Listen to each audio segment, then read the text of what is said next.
Hello everyone, what is up? If you are looking for the fight companion for Tyson Fury versus Tom Schwarz, you are in the right place. I am your host, Micah Fights with Friends, and this is the only fight companion, interactive fight companion that I know of on YouTube that also has combat trivia every show. That's right, combat boxing and MMA trivia every live show. I have not seen anyone else doing this. What's going on, everybody out there? Nelson in the house. Armenian Stone, Tyson Fury, KO's Deontay Wilder. It's for dinner. I bought a turkey sandwich, broccoli soup, and a cornbread. That sounds delicious, sir. Yes, a Fury KO Wilder. Excellent night. Nice. What's up, Third Eye Trader? Thank you. Etard Adventures. He is doing well. He is going to be out of the hospital. Looks like they are going to let him out tomorrow. This man's a good boxing commentator. Thank you very much, sir. It's time. Jason Azevedo in the house. The veterans, yes, it is time, guys. If you are looking to follow along with us, this is actually on ESPN Plus. So if you've been paying your $5 a month for ESPN Plus for UFC, you're also going to get one of the top heavyweight fighters in the world, Tyson Fury, taking on the undefeated Tom Schwarz. And this is interesting. Do you think it's worth me watching the whole main card or just the Fury fight, Finrader? I think there's only one card before the Fury fight. Everything I can see has Fury in the ring by 8. So I believe that it's just one fight before the main card. I guess it's still on the undercards, ESPN 2. Huh. They're calling it the lineal heavyweight title on the line tonight. Tyson Fury versus Tom Schwarz. There's actually a women's bout ending towards the end of the 8th round here. Meyer versus Crespo. I just turned it on. What's up, Seth Sullivan? Main event is supposed to start approximately an hour. So we got this female fight between Meyer and Crespo with the 8th round winding down right now. So I'll go ahead and call the 9th round. That is on ESPN 2 right now. And then it looks like there'll be one more bout. So one undercard bout on ESPN Plus, and then the Tyson Fury fight. So always, anytime Tyson Fury is fighting, I'm always watching. And when there's fighting, I pretty much always have some trivia. So why don't we start this evening off with some boxing trivia? Do you think Schwarz can upset Fury? A little bit about Tom Schwarz before the trivia. He is 24-0. He has 16 knockouts. Of course, 2 weeks ago, we seen Andy Ruiz Jr., who nobody, including myself, really gave any chance to upset Anthony Joshua. Of course, we know now he absolutely destroyed him. So definitely don't count anybody out at heavyweight, especially at heavyweight. Schwartz does not have the background that Ruiz Jr. had. Ruiz Jr. was actually 110-5 as an amateur. So I looked into Tom Schwarz's amateur background. He was a silver and a gold medalist in the U.S. Nationals in boxing. Then actually turned pro at 19 years old. So not the extensive amateur background that Andy Ruiz had, but he has that power. Like I said, he's knocked out 16 of his 24 opponents. Similar knockout ratio to what Andy Ruiz had coming in against Anthony Joshua. I never thought Anthony Joshua was near the fighter that Tyson Fury or Deontay Wilder was, though. And I said that way before that fight, to be fair.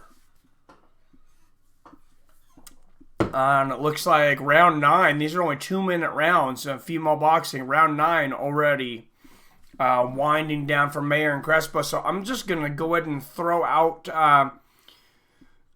some combat trivia while these two women are finishing the last 2 rounds. If you're on ESPN 2 and you want to watch the end of this, that's Mayer versus Crespo, U.S. versus Argentina. I'm not going to pretend I know who these women are. And turning in this late, I just don't feel the need to call this bout. So go ahead and refresh your browsers for a trivia question, and we're going to go 5. What's up, 7? 4, 3, 2. Robert Kerrigan in the house. Robert Kerrigan, you left last night, but you won trivia because you had the 2,000-point question. So refresh your browser. I'm going to give another 5 seconds since Robert Kerrigan just came in, and he is a long-time Fights of Friends veteran. 5, 4, 3, 2, 1. All right, guys, this is a boxing trivia question since tonight is boxing. So Roy Jones Jr. versus this man was dubbed the Devil versus Mr. Jones. This was a pay-per-view, and the promo, they had this guy dressed up as the devil. They were calling it the Devil versus Mr. Jones. Actually had some cool promos with this guy looking like the devil and Roy Jones coming down dressed up in a suit. What's up, Billy Hughes? It is not Hopkins, though, sir. Not Hopkins. Good guess, guys. Not James Toney. If you guys don't get it quickly, I'll throw a few more clues out there, but let's give him not Tarver, not Antonio Tarver, I think is who you're looking for, but that is not the man. That I'm looking for. I said U.S. versus Pazienza, John Losacero. And that was a good guess there, Robert Kerrigan. But John Losacero, Vinny Pazienza, he gets it. And John excels at the boxing trivia. So I think you're going to like tonight. John Losacero, 4,000 points.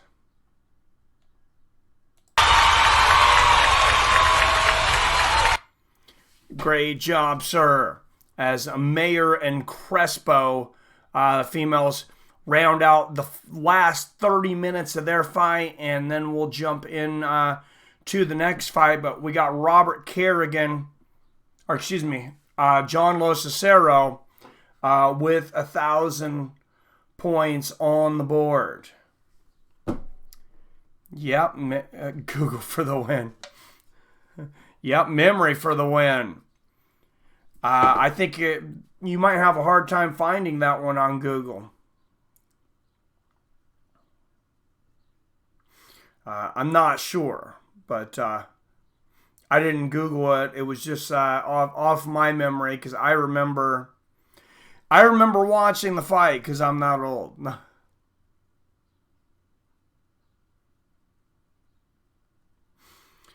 All right, let's throw out another one. This girl right now, Mayer, is the real deal. Just watching the last couple minutes of that fight that I turned, because I just turned it on, Robert. Looked like they were really banging. I got you, Mitch Mac. Mitch Mac. How's it going, Mitch Mac? All right, everybody. While they're adding up the scorecards on this one, let's throw out another trivia question. Everybody refresh your browsers. And then I'll give you a 5 count. 5, 4, 3, 2, 1. All right. Here we go, guys. It's gonna have to do with Roy Jones Jr. again. My favorite fighter from the 90s. Sorry, against this fighter on HBO, Roy Jones appeared on a floating stage with the Rock City Rockettes and rapped on his way to the ring. They had a floating stage for him up above the crowd. And the Rock City Rockettes came out with him, and he actually walked through the crowd, right through the middle of the crowd, where I was sitting, actually. It was not Hopkins. And I'll give some clues out for this. This one might take a couple seconds. I might have to give some clues out. I was not David Telesco. Although I did hear that Roy Jones hit Telesco with 4 hooks at one time. It was not Richard Hall or Kelly. Kelly was the behind-the-back knockout fight, though. What's up, Javier Roman? Yes, RJJ was the fighter. Who was he fighting against when he did that? It was on HBO. It was not Calzaghe.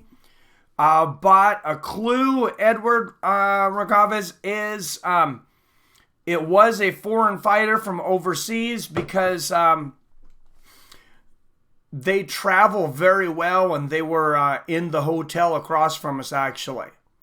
There was a lot of Europeans. I'll just say for now it was not Tiazo. I'm not sure. Not Lebanese.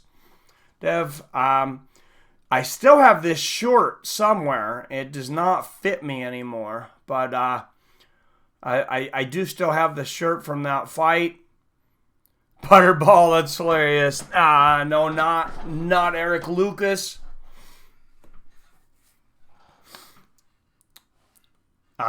Seth Sullivan, I think you're around the right part of the world with Calzaghe. This was before the Antonio Tarver fight. Before Roy Jones had a legitimate loss. I believe it was right before he moved up to heavyweight. It might have been his last fight before he moved to heavyweight. I know it wasn't Telesco because I was in the crowd. Mario Yamasaki in the house. What's up, man? Not Don Flamingo. That is a great answer, though. It's not McAvenny. There you go. Mario Yamasaki. You are correct, sir.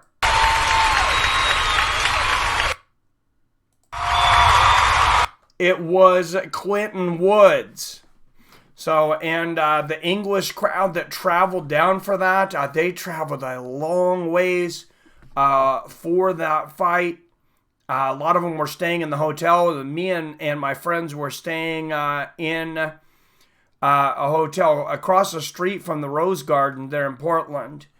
And I'll tell you, sometimes you hear about, hey, nice on you, Mario.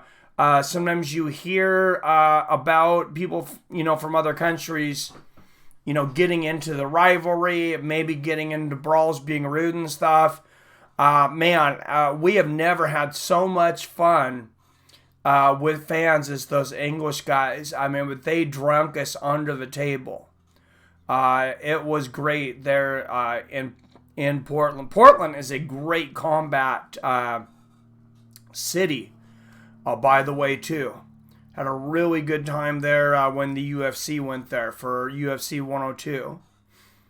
Hart versus Barrera next. Nice, Quincy. How's it going, Quincy? All right, so Mario Yamasaki with the last question. All right, I'm going to go ahead and throw out another one here. While they are starting this, I have it on ESPN Plus, but it still says event about to begin. So I don't know what they're taking their time for. What's up, PR? But I've decided that I better have trivia questions ready for every event lately, especially boxing, because those guys like a lot of dead time. They definitely like a lot of dead time. Mara says starting. Nice. Tabiti got slept. I didn't see any of the other fights earlier, but yes, it just started. Just flashed over live from Las Vegas. Tyson Fury, the lineal heavyweight champion, 27-0-1 with 19 knockouts, takes on Tom Schwarz, 24-0. 16 knockouts, and I'll tell you what, if Tom Schwartz, if his biggest job coming into this was to match the personality and the charisma of Tyson Fury, he's done that part. Because these guys have actually had a lot of fun, and it's been a lot of fun of watching these guys in the press conferences. Guy's pretty hilarious, actually, Tom Schwarz. I didn't actually know who he was before the promo for this fight. I do now. And yeah, he's seems like a very cool guy. Very laid back. Does not seem, at least to this point, to be letting the moment get to him. Obviously, that could change when he actually steps into the ring with possibly the greatest heavyweight fighter of this division. PR, doing good, man. How are you? Tyson Fury, the Gypsy King. The man seems to have been destined to be heavyweight champion. What if Schwartz lands that big punch and gets lucky? Then somebody's going to make a lot of money. And it's not me, because I did not bet against Fury. But Rob Grant, the WBA middleweight world champion, in the crowd. The stars coming out. Jamal Herring, WBO junior lightweight world champion. In the crowd, they're warming up. Teofimo Lopez warming up in the crowd. Fast hands, one of the top pound for pound in the world. 35-0 with 26 knockouts. Terrence Crawford, the WBO welterweight world champion, sitting ringside. What's up in New Zealand? How long roughly the first round? Depends on how long it takes for the co-main event. We will have, I believe, one fight before Fury. Actually, it might just be the main event. Everything I've seen online said that the estimated walkout time for Fury and Schwartz is 8 p.m., which is 38 minutes from now. So that's the only info that I've seen.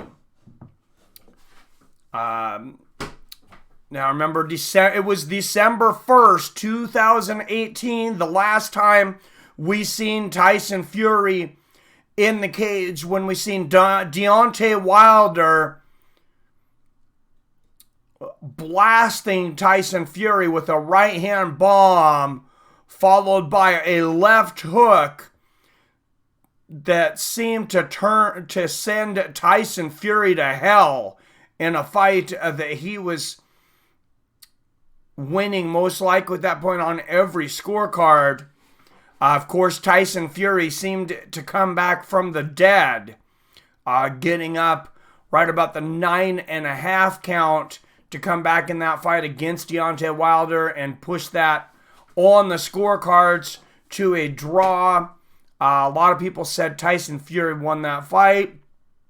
And then, of course, there was a lot of controversy. A lot of people saying that he didn't make the count.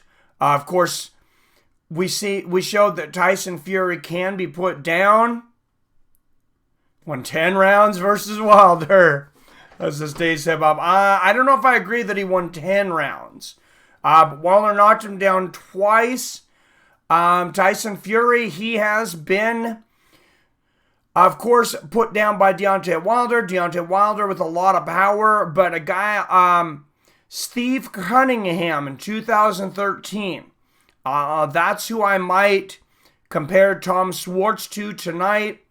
Steve Cunningham in front of a big crowd, basically a no-name coming into this.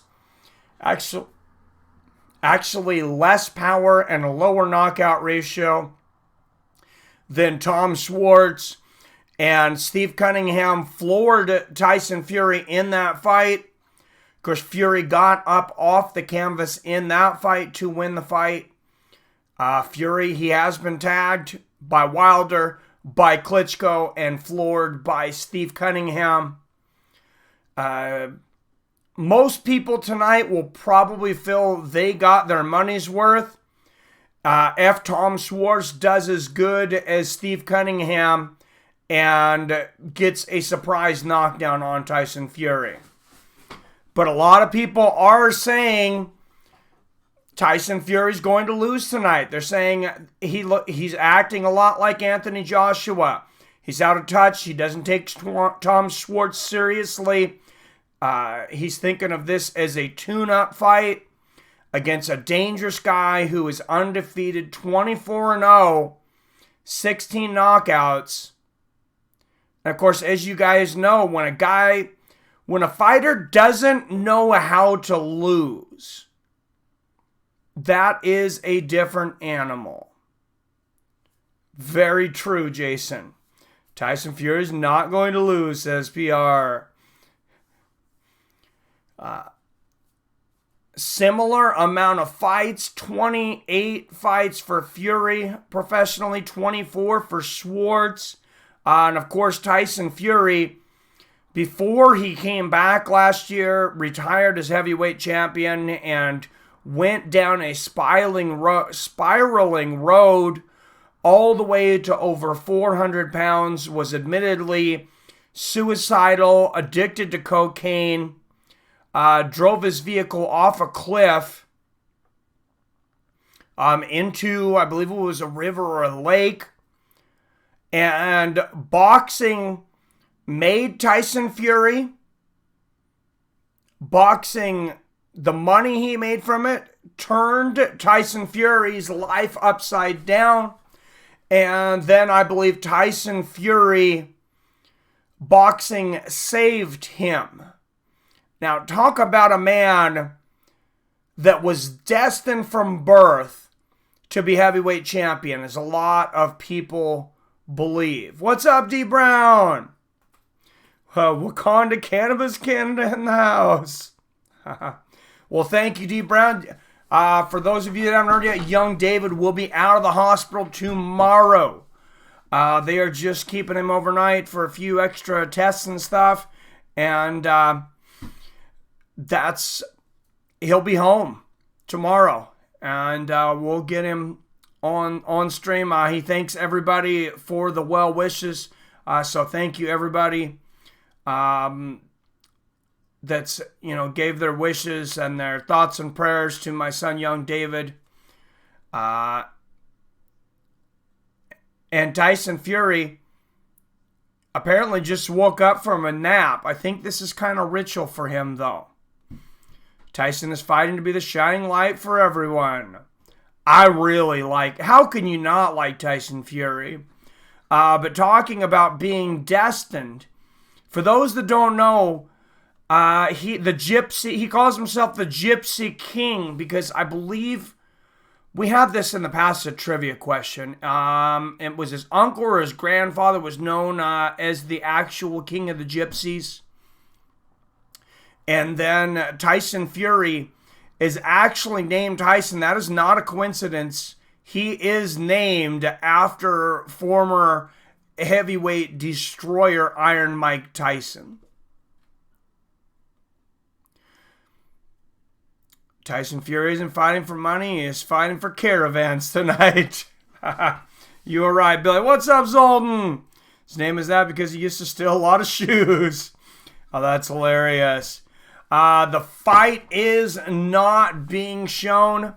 I can't tell you how long there is until the fight because there is one fight before it. So it all depends on how long that fight is estimated. The estimated times that I see all over the internet was Fury and Schwartz coming down to the ring at 8 p.m. Pacific, but that is in 30 minutes. I think it'll be just slightly longer than that. Fury's father and his mother's father were Gypsy Kings. Beautiful. Doing great. How are you, Habib? Thanks for coming in.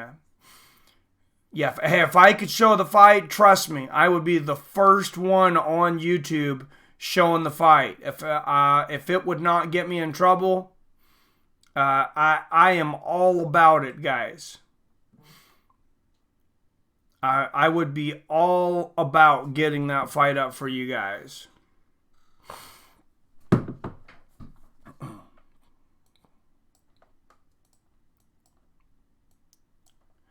So, I said one fight before Fury versus Schwartz.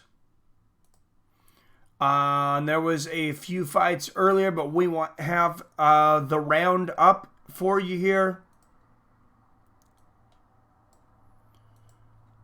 So we'll just keep up round one right now for Fury versus Schwartz. And what's up, BR Longhorns? Go for some boxing. Yes, young David has been,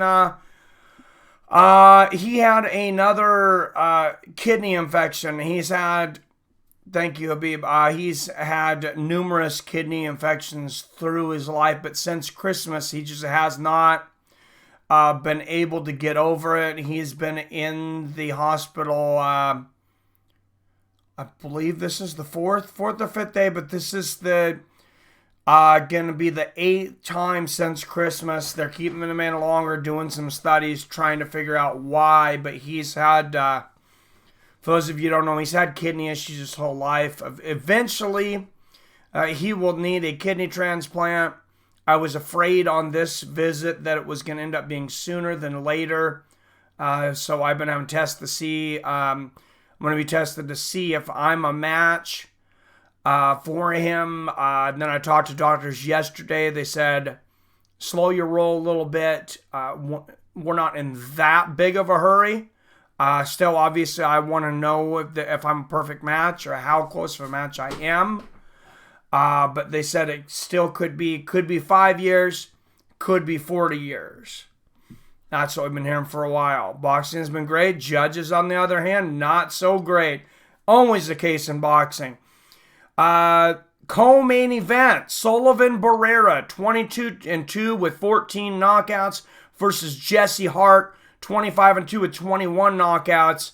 Barrera, 8 years older at 37. Jesse Hart, an inch taller at 6'3", and Jesse Hart makes his way to the ring right now. Last fight 183 days ago. Almost 100% knockout ratio. Would love to see another knockout tonight. He is moving up in weight, though. This is Jesse Hart's light heavyweight debut. Adelaide Bird must be working tonight. It is in Vegas, and that's where she is, man. And believe it or not, Adelaide Bird has judged many, many fights since that crazy scorecard in that first Triple G Canelo Alvarez fight. Jesse Hart combined record of his last 5 opponents was 140, 11, and 3. So in a sport where a lot of guys have very gaudy records and they've really, fought a lot of, the word we always use is tomato cans, Ward's last 5 opponents, at least record-wise, have been top-notch. And it's no different tonight. Sullivan Barrera making his way to the cage right now. He is a number 2 ranked WBA boxer in the world. He is 22-2 with 14 knockouts.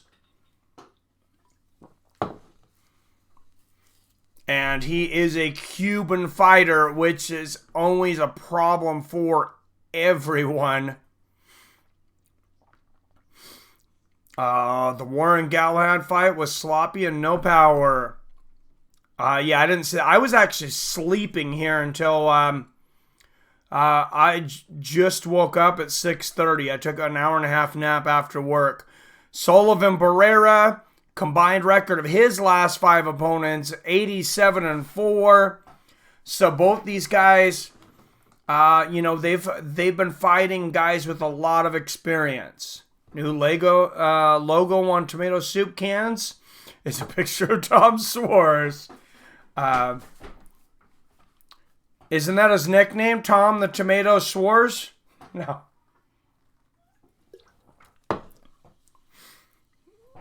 No. Yes, this definitely could be a great fight. Jimmy Lennon Jr. announcing there. Andre Ward, of course, he was a great boxer, gold medalist, and had a great professional boxing career at super middleweight and light heavyweight. He is commentating now for ESPN Top Rank for this. That was savage. All right, out of the blue corner from the home of Rocky and Bernard Hopkins out of Philadelphia, Pennsylvania. He has a record of 25-2 with 21 knockouts. He weighed in 174 pounds, 29 years old. He's 2-time super middleweight world title challenger. He was the 2011 U.S. national champions.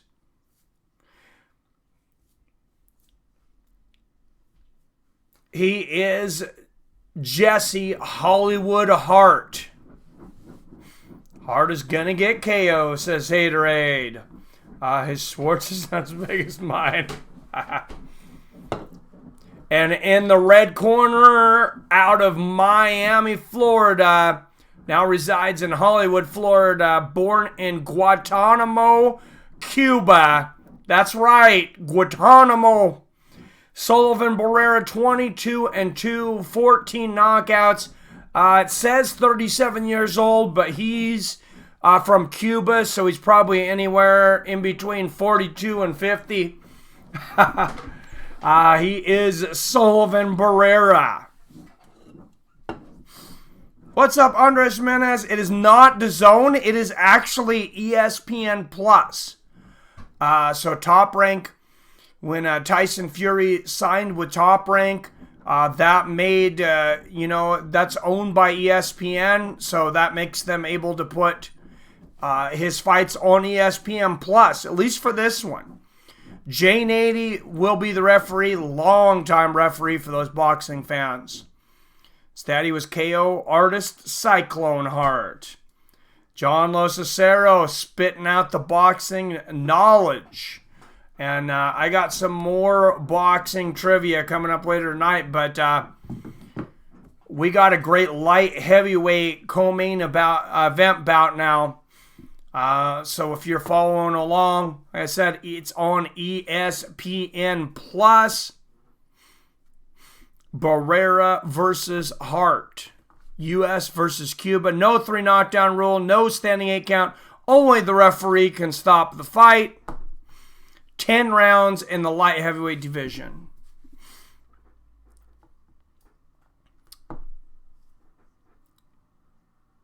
Nice jab there from Barrera, the Cuban. Of course, Cuba, much like Russia, they treat their athletes, their Olympic athletes and amateur athletes are treated like pros. Big combination from Hart there, though. Nice jab, straight right, left hook combination. Hart seems to be the faster fighter so far tonight. Like I said earlier, a lot of these Cubans, the age is a bit of a question. Oh, beautiful left hook and a right uppercut there from Jesse Hollywood Hart. And Barrera clenches. Back to the center of the ring. Minute 45 left in this first round. If you're looking to sync up, I will let you know when I'm at 135, which is 135 right now. Oh, big right hand over the top there from Barrera. Glances. Or excuse me, from Hart. Glances off Barrera's head there. Barrera with the jab. Oh, right hook and a right uppercut attempt. Barrera ripping that uppercut through the middle. Hey, good timing there, 7. Nice right hand to the body. Oh, beautiful combination there from Barrera. Right hook up top, though, rips a left hook, or to the body, excuse me, from Hart. Straight left there for Hart, the southpaw. Barrera, the orthodox fighter.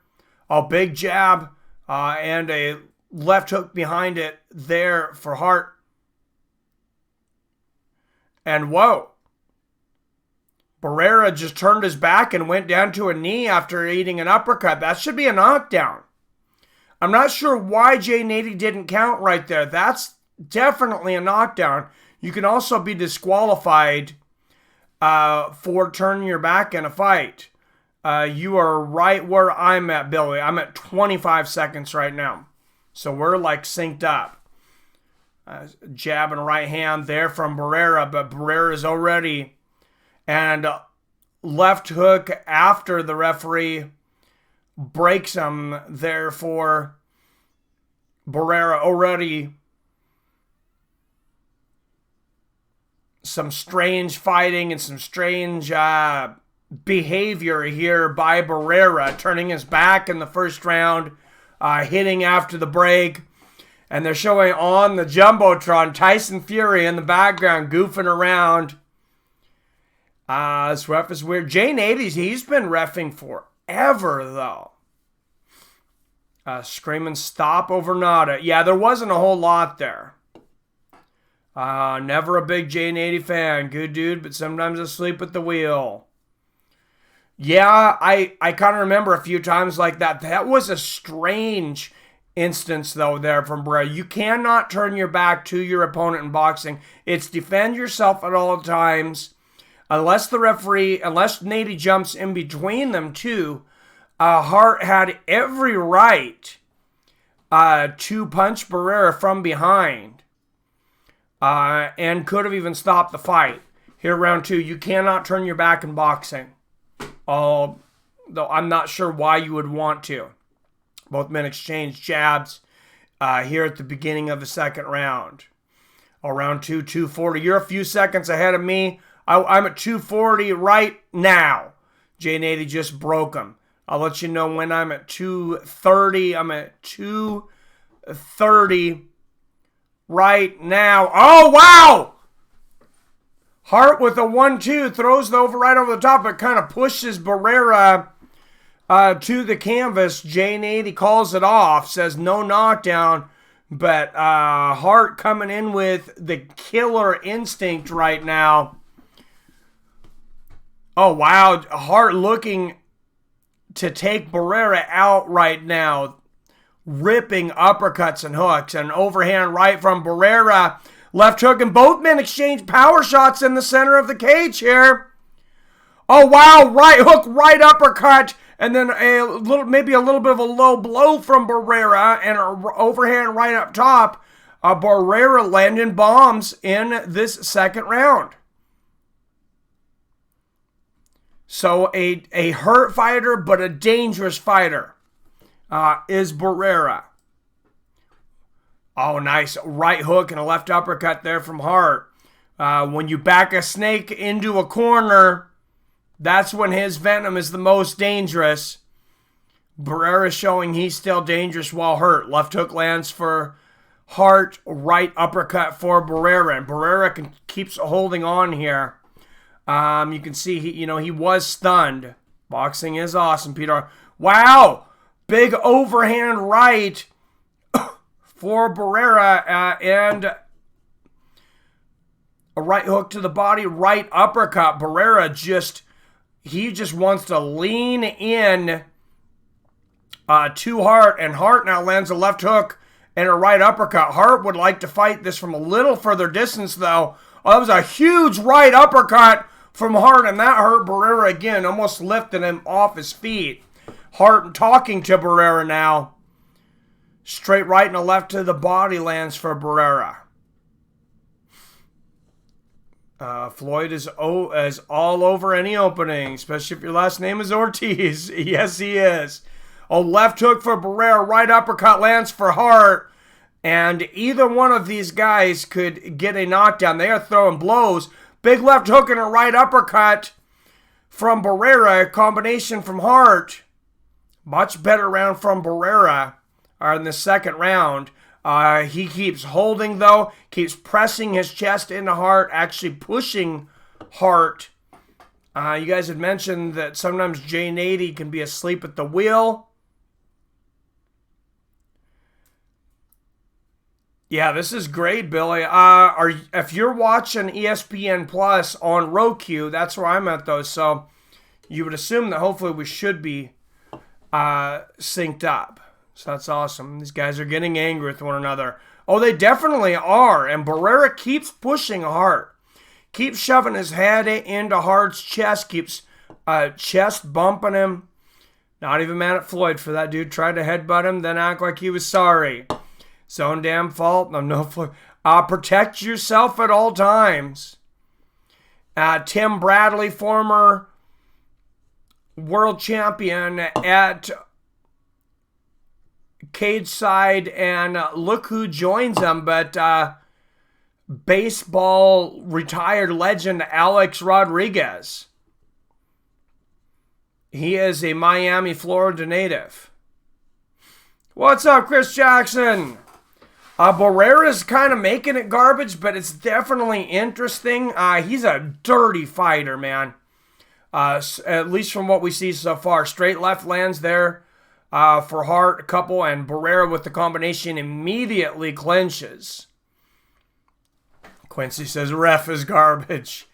Yeah, I'm not enjoying J80's refereeing right now. He's got to be like 80 years old. He was old. He was old when I was in high school, and I remember watching him judge on old Tuesday night fights when I was 14, 15 years ago. That's 25 years ago. Right hand in the clinch, holding and hitting there for Barrera. Yeah, Nady not really saying much, and Hart's got a cut. Right hook to the body and a left hook up top. Hart has a cut, it looks like above his left eye. Quite possibly from Barrera leading with that head as he lands a couple shots to the body there. And if you're looking to sync up, I'm at 145 right now.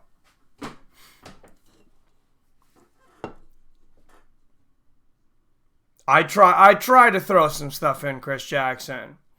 I'm drinking energy drinks because I had a long work day today, actually, on a Saturday. Wow, big exchange of power shots in the center of the ring here. Oh, and Barrera landing a right uppercut way after the break. J80 grabbing his gloves and warning him, but still not taking a point from the dirtiest fighter in Las Vegas right now, Barrera. And there he lands another low blow. He's landed several low blows, too. Big right hook for Hart. Hart is pissed right now. Lands a left hook to the body there, and Barrera just diving into Hart's chest, leading with his head. Lands a right hand to the body there. Hart kind of backing up into the corner here. Whoa, throws a crazy overhand left. Barrera ducks underneath it there. Barrera's antics might be getting to Hart. He seems to be getting a little, trying to take him out in one shot, and he gets caught. He throws an overhand right there, gets countered by the left hook from Barrera. I think Barrera's in Hart's head. What's up, comedic genius in the house?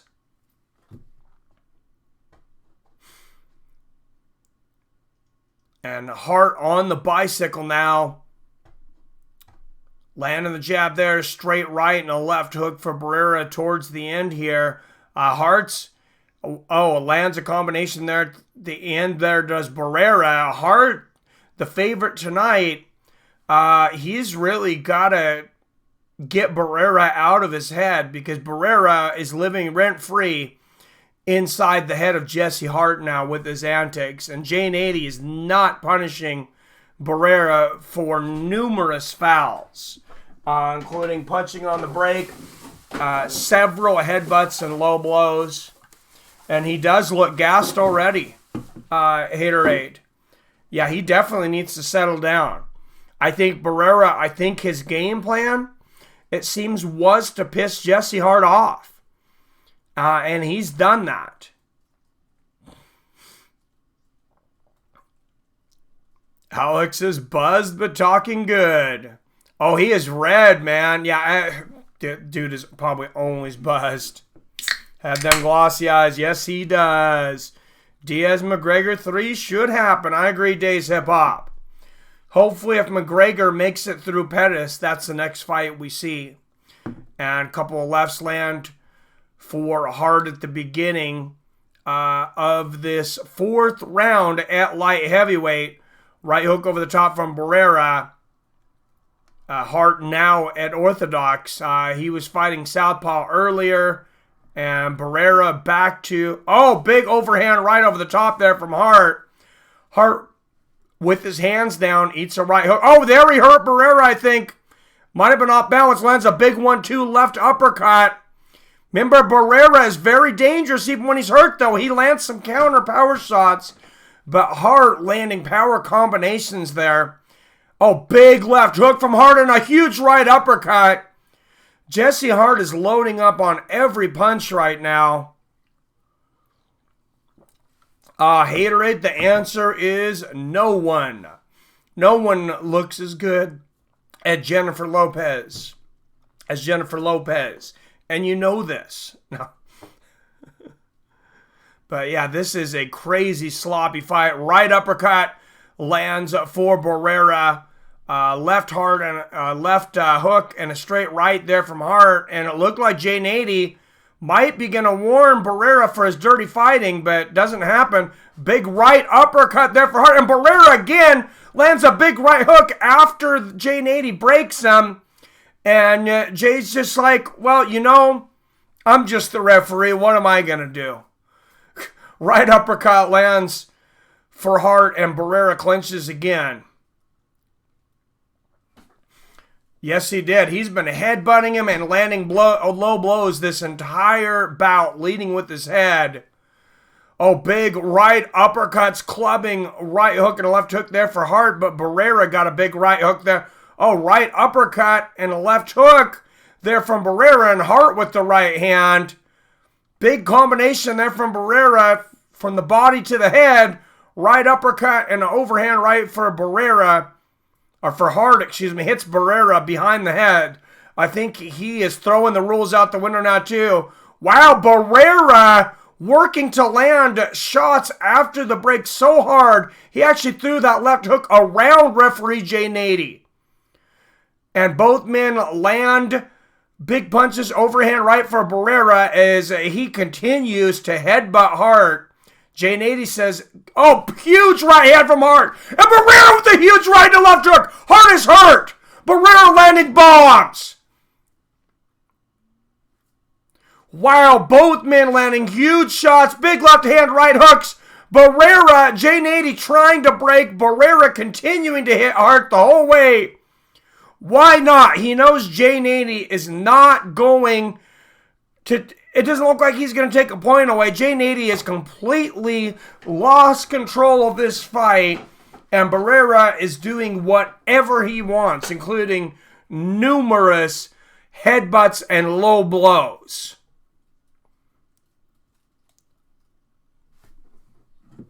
Wow, and let's watch the replay there. Big right hand on the temple lands from Hart, and a left hook on the temple there has Barrera stumbling. Hits him with a shot off balance. Barrera almost goes down, but then Barrera comes back and lands a shot as Hart's coming in here. You're going to see Hart misses the left uppercut, lands another right hand there. And then Barrera comes up with the overhand right. Straight right there. Barrera has a hell of a chin. Remember, Jesse Hart coming up in weight here, though. This is his first fight at light heavyweight. Gwen Stefani is still fine as hell, too. Yes, she is. All right. Right hand to the body from Barrera. This is an absolute war here at light heavyweight. Straight left lands for Hart. Power punches last round 18-17 in favor of Barrera. Very close fight. Oh, big 1-2 there from Hart, and a right hook sneaks in for Barrera. And Barrera's going to throw a right hook to the body and the head. J80 says stop. And that's got to be one of the first times that Barrera didn't continue to throw punches after J80 said stop. Also believe in flat earth, comedic genius. Comedic, I am proud to have a flat earther as my mod.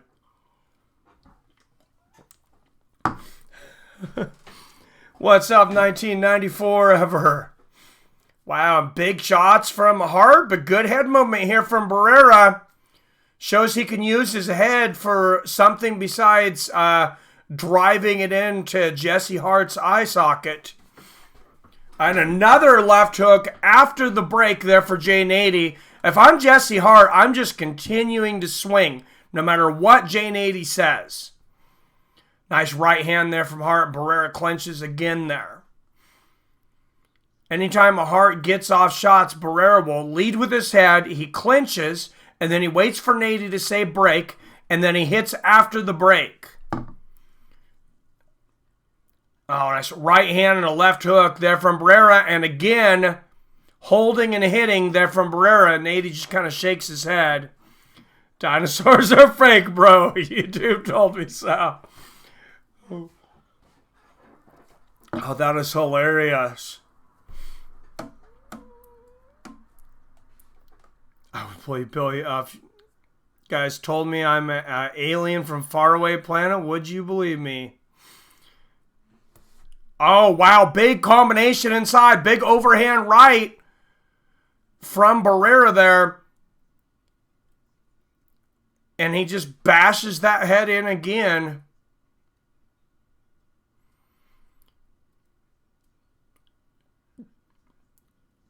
Jesse Hart moving up to light heavyweight, facing the number 7 guy in the world in his first shot at light heavyweight. And Barrera, I mean, you can't even headbutt in MMA. This guy's landing headbutts all night long, though. And a right hook to the body from Barrera, but an overhand right lands for Hart as the last few seconds of the 5th round wind down. That is the end. Sent here to find the finest female and finest bud. Wow, Billy Hughes. You really... Hughes' personality really comes out when your mom's not watching our stream, Billy. I like it. Big left hook right on the chin. You see there in the replay from Barrera. A big right hand from Hart. This is a very close fight. Seen them too, but it makes me believe it less. That's the opposite effect. It's hilarious. If you seriously listen to Eddie Bravo, you get squared. Yeah, that guy is out of it, man. Just like just how I feel about anybody who says nothing's true and doesn't believe in any conspiracies. I used to work with a guy like that. And then Eddie Bravo's the other extreme. Everything's an conspiracy to that guy. Ordinary says, wait, I can get you the bud. Overhand right, Lance Barrera at the beginning of this 6th round at the halfway point here. If you're looking to sync up, I'm at 240 right now. Jay Nady, he's going to get cold cocked by Barrera, it looks like, before this fight's over. He keeps getting in between them. Right hook to the body there from Barrera. Right hook and a straight left. I think Barrera's kind of acting like he doesn't know what the word stop means. Nice straight left there from Barrera. Oh, wow, and Hart eats an overhand right and a left hook to the body. Hart does not seem to be adjusting to being the smaller man. Coming up from super middleweight to light heavy. Oh, he landed an overhand right bomb there, though. And Barrera was off balance there, and I have no idea why Jay Nady broke him there. Barrera almost went through the canvas with that right hand, and Jay Nady came in and broke him. Combinations to the body there from Barrera up against the ropes, and a left hook and a right uppercut. Again, Barrera holding and hitting there, though. You cannot hold and hit in boxing. Just for anybody that was confused by this fight. Every time Barrera does that, that is against the rules. You are correct, John Locicero. I can imagine if somebody's watching this, their first boxing match, they would think, man, there's no rules in this thing. What came first, dinosaurs or the egg? Oh, wow, big right hand from Hart. Another overhand right bomb. Barrera fumbling, rumbling, stumbling like a drunk Conor McGregor at a press conference. Another, big right hand there from Barrera. Wow, Hart lands another right hand here. He's moving in, left hook. Barrera is dangerous, though. Right hook to the body.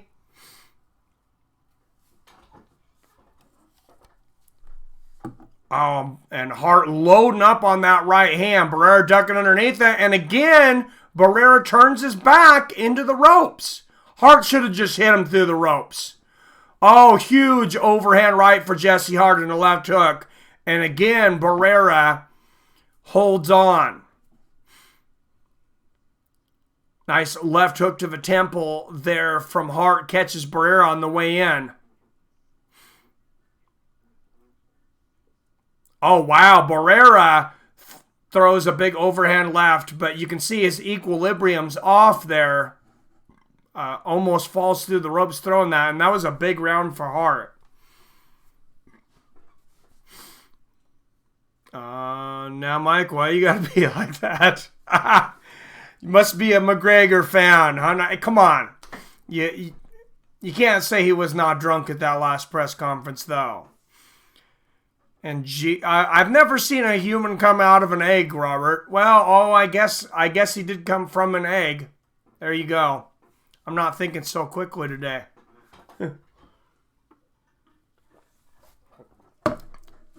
But no sperm, right? Hart should have gone for the finish. Yes, he should have been. I would have knocked him right through the ropes. What's Jay Nady gonna do? Say don't do that again? Shaquille O'Neal, that is a huge man in the ring there. The stars are out tonight to see that man warming up in the back. The Gypsy King and the lineal heavyweight champion, Tyson Fury. Hey, what's up, Joelle in Australia? Denise, how you doing, Denise? Good to see you in there. Nice straight left from Hart. On the bicycle here at the beginning of the 7th round. Barrera lands a left hook to the body. Right hook upstairs. Barrera coming out as the stalker this round. I think Hart, as early as you mentioned, I think he's winded. Big overhand right there from Hart and ducks under a shot from Barrera. Hart's really been loading up on that overhand right. Straight left there from Hart. But, like I said before, we don't know what Hart's power is going to look like because this is his first fight at light heavyweight. And he lands another big counter right hand on Barrera as Barrera comes in. For those of you just tuning in, Jesse Hart has been off of his game from Barrera of Cuba because Barrera's been headbutting him, throwing low blows, hitting on the brakes, turning his back. And this referee, really, Jane 80 is doing nada, as somebody said earlier. A left hook upstairs, a right hook to the body there from Barrera, and then he holds on. And Andre Ward on his scorecard, he gave Jesse Hart a 10-8 in the last round, even without the knockdown. Has Hart up 58-55. I can't disagree with that. That was a big round for Hart. Oh, big overhand right again there from Jesse Hart, and Hart lands the elbow there. I'm not sure if that was on purpose, but maybe he, thought, what the hell? What's up, Peter Ordinary? And update, I have a huge update in the world of MMA. For those of you that don't already know, at the end of this round, hang on for that. Hart, wild overhand right. Barrera ducks underneath, lands a left hook and a right upstairs. 35 seconds left in this round. Barrera holds once again. Katie Segal, Mrs. Foreman in that 70s show. Nice left hook there from Barrera. Hart with his hands down, breathing, both men breathing from their mouth at this point.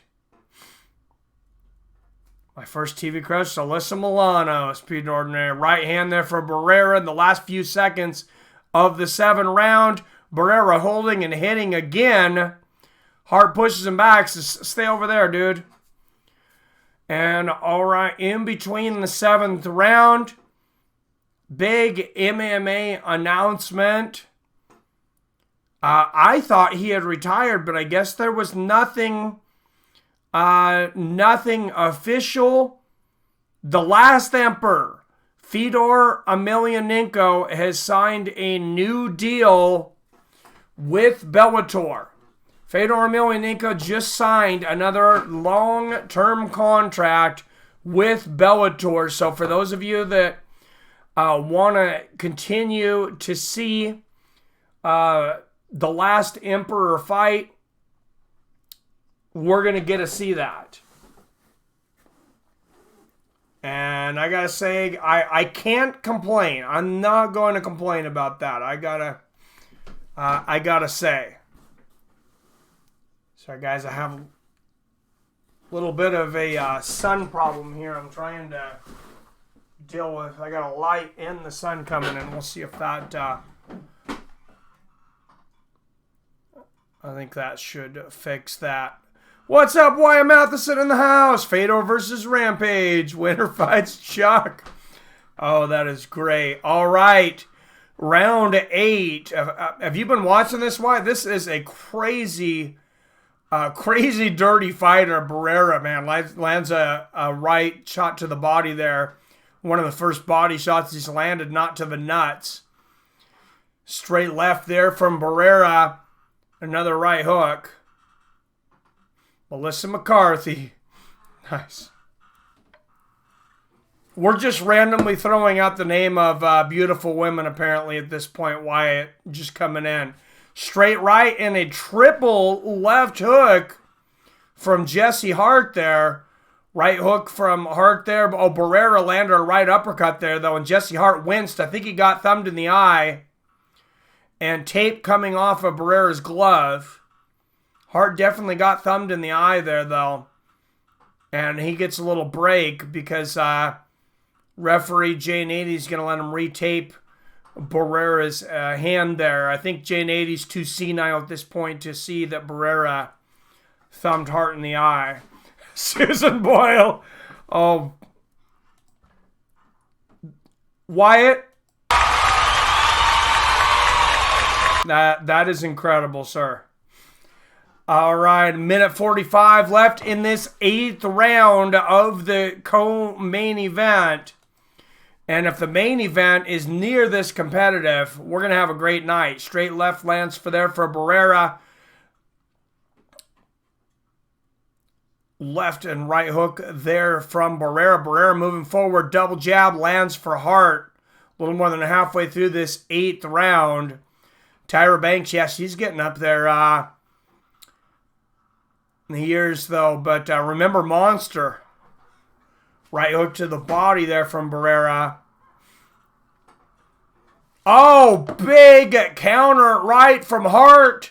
And Barrera is floored. He comes in throwing a right hook and gets caught on the way in. Barrera arguing the knockdown, shaking his head. But J80 calling the knockdown there. Oh, and a big overhand right from Barrera.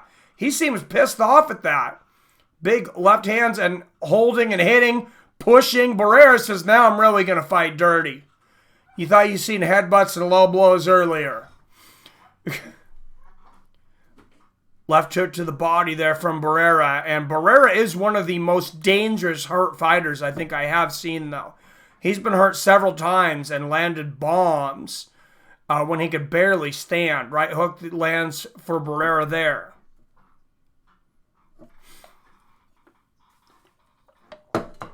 Oh, nice combination from Barrera there in the corner. So Jesse Hart with a 10-8 round, going to be with the knockdown there. Andre Ward also gave Jesse Hart a 10-8 in the last round. He was so dominant even without the knockdown. I don't disagree with him. Jessica Biel, childhood crush. Well, this is how old I am, Wyatt. I had a crush on, what's her name? Amber Thiessen from Saved by the Bell. Or was it Zach Morris's crush? Kelly. Ariane. Oh, Jesus.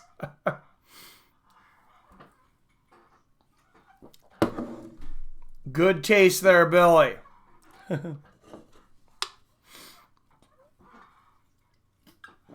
All right, heading into the 9th round here, guys. Oh, Billy, shots fired. Wow. Hey, Billy, you're only a few years behind me there. Well, like 7, I think, but still. I'm 40, not 400. All right. Round 9 of 10 here at light heavyweight. Barrera and Hart. Hart seems to be in command of this, but at any moment, Barrera could land another devastating headbutt or low blow. Double jab there for Hart, and Barrera now holding and hitting again. Due to her power status in the show. Oh, nice overhand right there from Barrera. BR's long young pups. Yep. Yep, it was Kelly. I don't even remember her name from Saved by the Bell, though. And then Winnie from the Wonder Years when I was a kid. That's how young.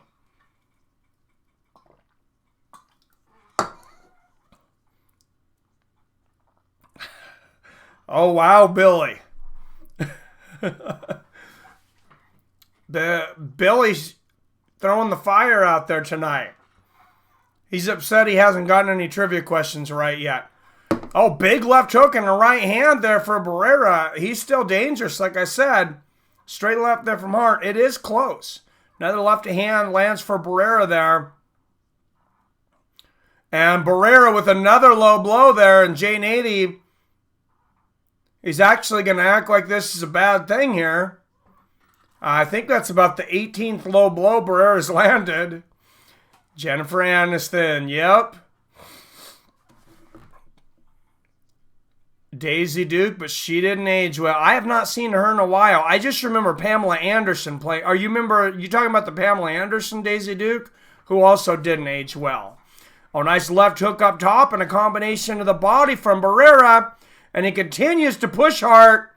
Hart almost hits Barrera in the back of the head as Barrera turns there. Hart thinks better about it. Hart's a better man than me. At this point with Barrera, I'd be throwing elbows, headbutts, and kicking Barrera in the groin. Straight right and a left hook lands for Barrera. Hart on his toes now. Hands down by his waist. Up in the corner, and he eats an overhand right there from Barrera.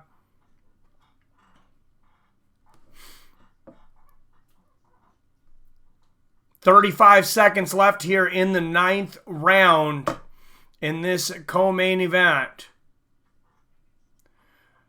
Peter Ordinary, no woman ages well. What do you mean? I think Jennifer Lopez is aging pretty well. Exchange of left hooks by both. Oh, double left hook there from Jesse Hart lands. And a left from Barrera, right hand to the body. 10 seconds left in this 9th round. And Nady jumps in to keep Barrera from holding and hitting again. And that's going to be the end of the 9th round. Liz Taylor versus Adrian. Oh my God. Oh, that's hilarious. And there is Tyson Fury posing for selfies in the back. Just a round away from walking down to the ring. There was another guy everybody said was really cocky 2 weeks ago, Anthony Joshua, and a big guy named Andy Ruiz Jr. About knocked him through the canvas. Selma Hayek, how can you be like that?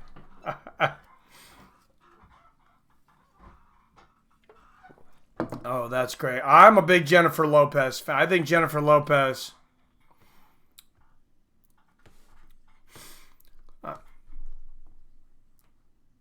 that was the top one. And they're saying Tyson Fury talking about a rematch and maybe even a trilogy fight with Deontay Wilder, but he's got to take care of business tonight. Don't look past Tom Schwarz, 24-0 with 16 knockouts. Straight right there from Barrera. Barrera throwing wildly and lands another flying headbutt in the corner there as well. Hart landing that jab out there. Barrera with the combination here, though.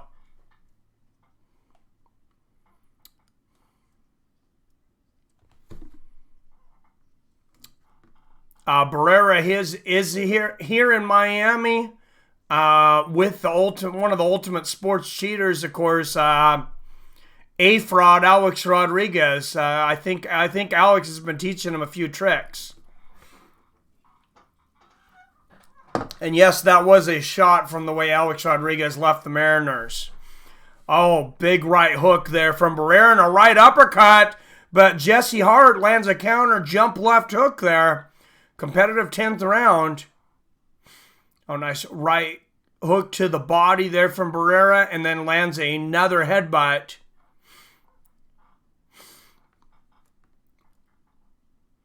Well, Tyra Banks did in Monster Haterade. Nice right hook to the body there from Barrera. Honestly, I like it better when they don't, though, Haterade.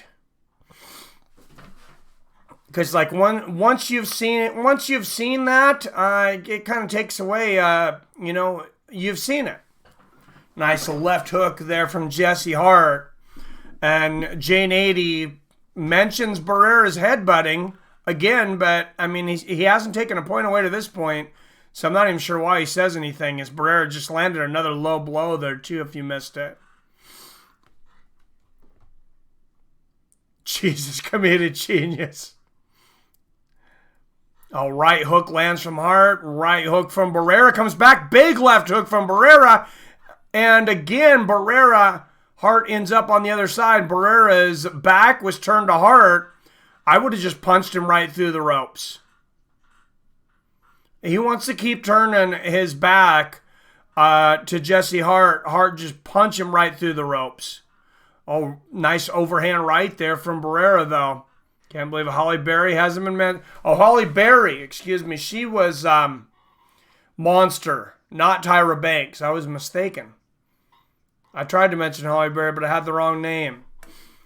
I didn't think it was going to go all 10 either. But Barrera made it a dirty fight.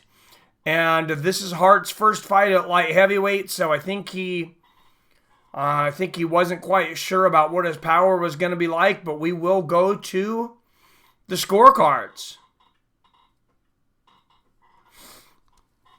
Green Mike, nude on screen is number one step from a porn star.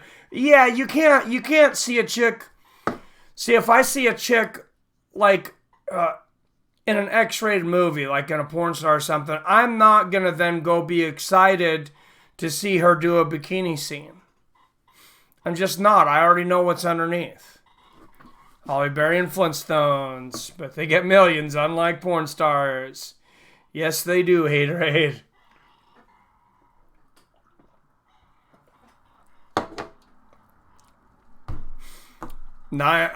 Andre Ward's scorecard, a 98-91 for Jesse Hart.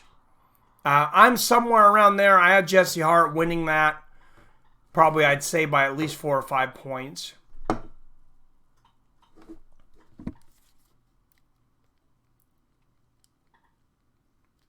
And I'm not sure who's on the necklace there of Jesse Hart. I think maybe a picture of his dad or something there. I'm not sure. Wild Things. That was back in the day. That was back from my childhood, haterade. Or before. I think there might have been 2 movies called Wild Things. Yeah, Denise Richards, I think she's like 60.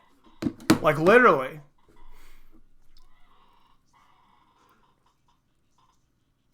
'98, '90, '96, '93. And 97, 92, all 3 judges for the winner, Jesse Hollywood Hart.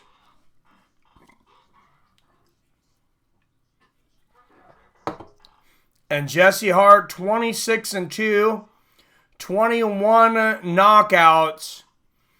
And we'll see if he calls somebody out here at light heavyweight.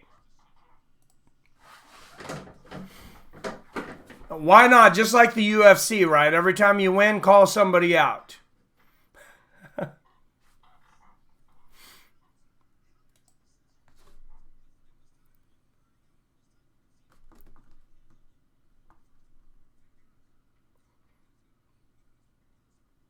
And so someone...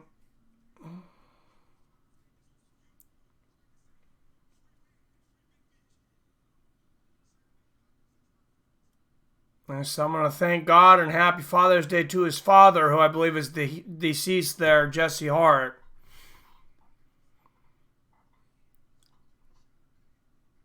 Oh, he said he hurt his right hand after the 7th round. So that could explain why he didn't continue to go for the knockout.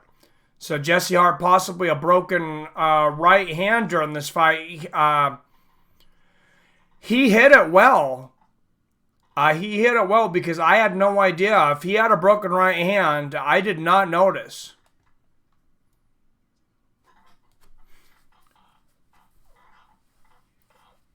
So fix the collars bothering me there.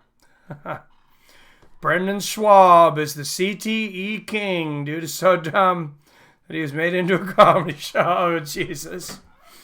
Yeah, I have not watched his comedy show, but you guys warned me. You guys warned me how bad it was, so I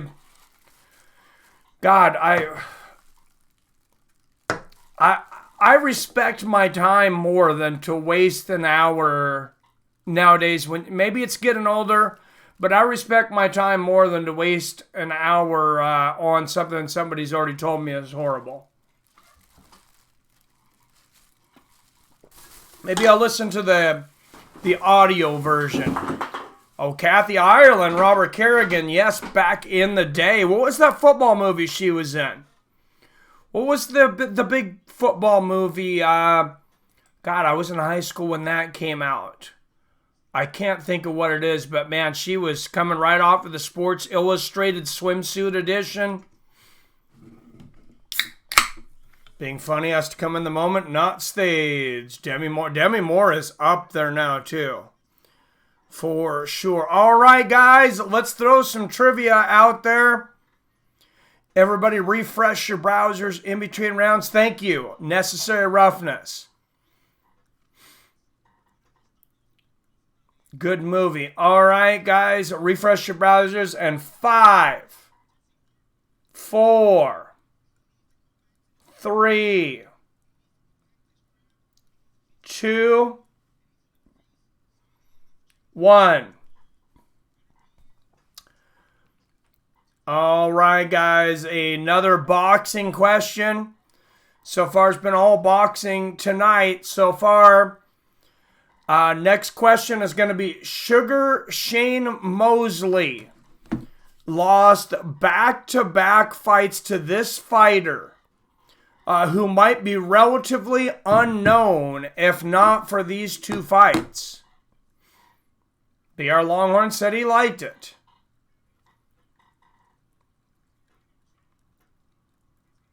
There it is, Haterade 9. You are right, sir. It is Forrest, Vernon Forrest. And if you question that styles make fights, Sugar Shane Mosley, one of the most technical boxers of his era, Vernon Forrest, he just could not figure out his style. Vernon Forrest beats up Sugar Shane Mosley bad. Twice. And then you're thinking technical performance, Vernon Forrest, and he goes in there against the Wild Man. The next question, yes, may he rest in peace. The next question is, after losing 2 in a row, let's go. 5. Next question, 4. 3, everybody refresh your browsers. 2, 1. All right, guys. John Losacero, you got it, but make sure, refresh your browser, man. You're a bit behind. Wasn't Winky right? That's a good question, though. All right. So we're going to jump right in to that next one there. Haterade got the last one.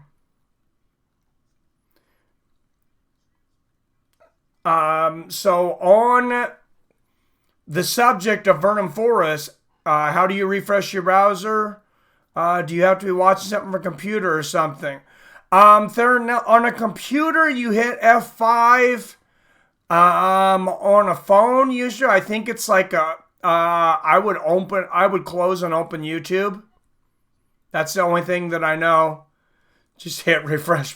I don't think his device has something that says refresh button, Mitch Mack. I don't think everything has something just called a refresh button. All right, 65 people watching before this next trivia question. Everybody make sure and hit that thumbs up button if you like and support what we do here. If you're not subscribed, make sure and hit that subscribe button. Don't forget to ring that bell so you're notified whenever we go live or I post a new video.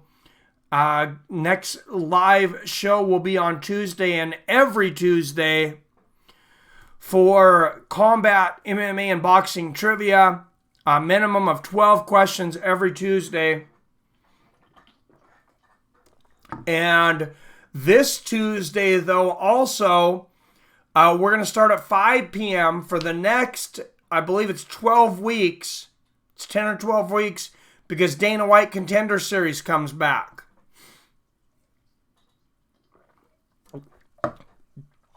All right. Yes, give me a thumbs up or I'll punch you in the throat. Thank you, Mitch Mack. All right, everybody. So we talked about Sugar Shane Mosley losing back-to-back to Vernon Forrest.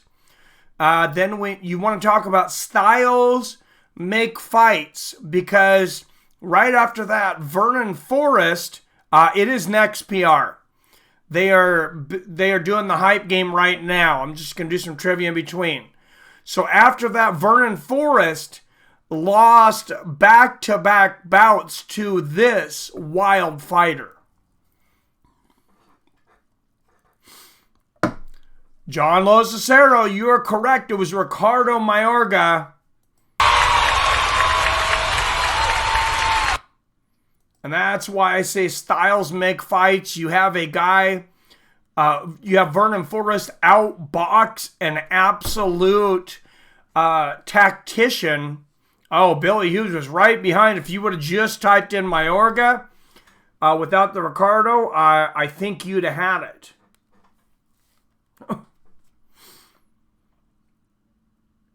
But John Cicero with the second one of the night. He is up 2,000 points. Mario Yamasaki with 1,000 points. And a Haterade with 1,000 points. John answered before you asked the question.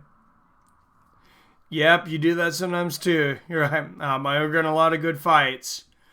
Ricardo Mayorga was definitely one of my favorite fighters to watch because that guy would just throw with reckless abandonment. I mean, wild winging punches, some crazy angles. He was almost like a smaller Deontay Wilder, with less structure than Wilder though. And just a street fighter in every sense.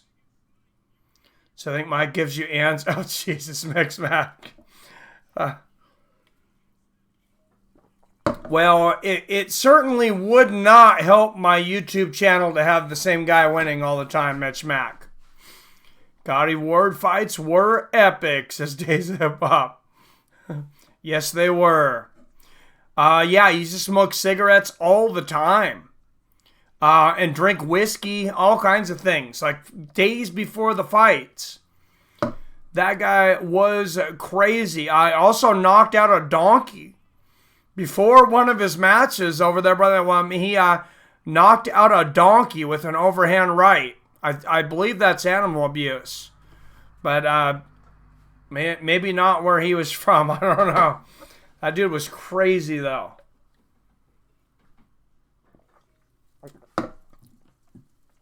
Absolutely crazy. All right. And they're still showing highlights of Tyson Fury. Now showing him and Tom Schwarz at the press conference. Telling you I've looked in. Just got to look in. What are we looking into? Oh, that we're in cahoots. Oh, Jesus. All right, guys. Conspiracy Mac in the house. All right, everybody, refresh your browsers. And 5, 4, 3, 2, 1. All right, guys. This heavyweight legend was diagnosed with a hole in his heart. And then mysteriously seen a faith healer. And when they did the medical examinations on him later, there was no hole in his heart. It was not George Foreman's. What's up, CJ? That's a good guess, though. Still unexplained, somewhat modern medical. And John Cicero, Evander Holyfield, cheer. You are correct. And see, Billy kills it when it's MMA because he's like the MMA guru. But John Cicero up with 3,000 points on the board now because he knows his boxing. So does Robert Kerrigan. Robert Kerrigan right behind him. Robert Kerrigan, if he had a faster connection, might have the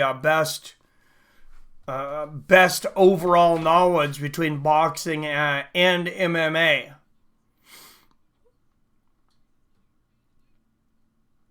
Must have been all the roids. That's why.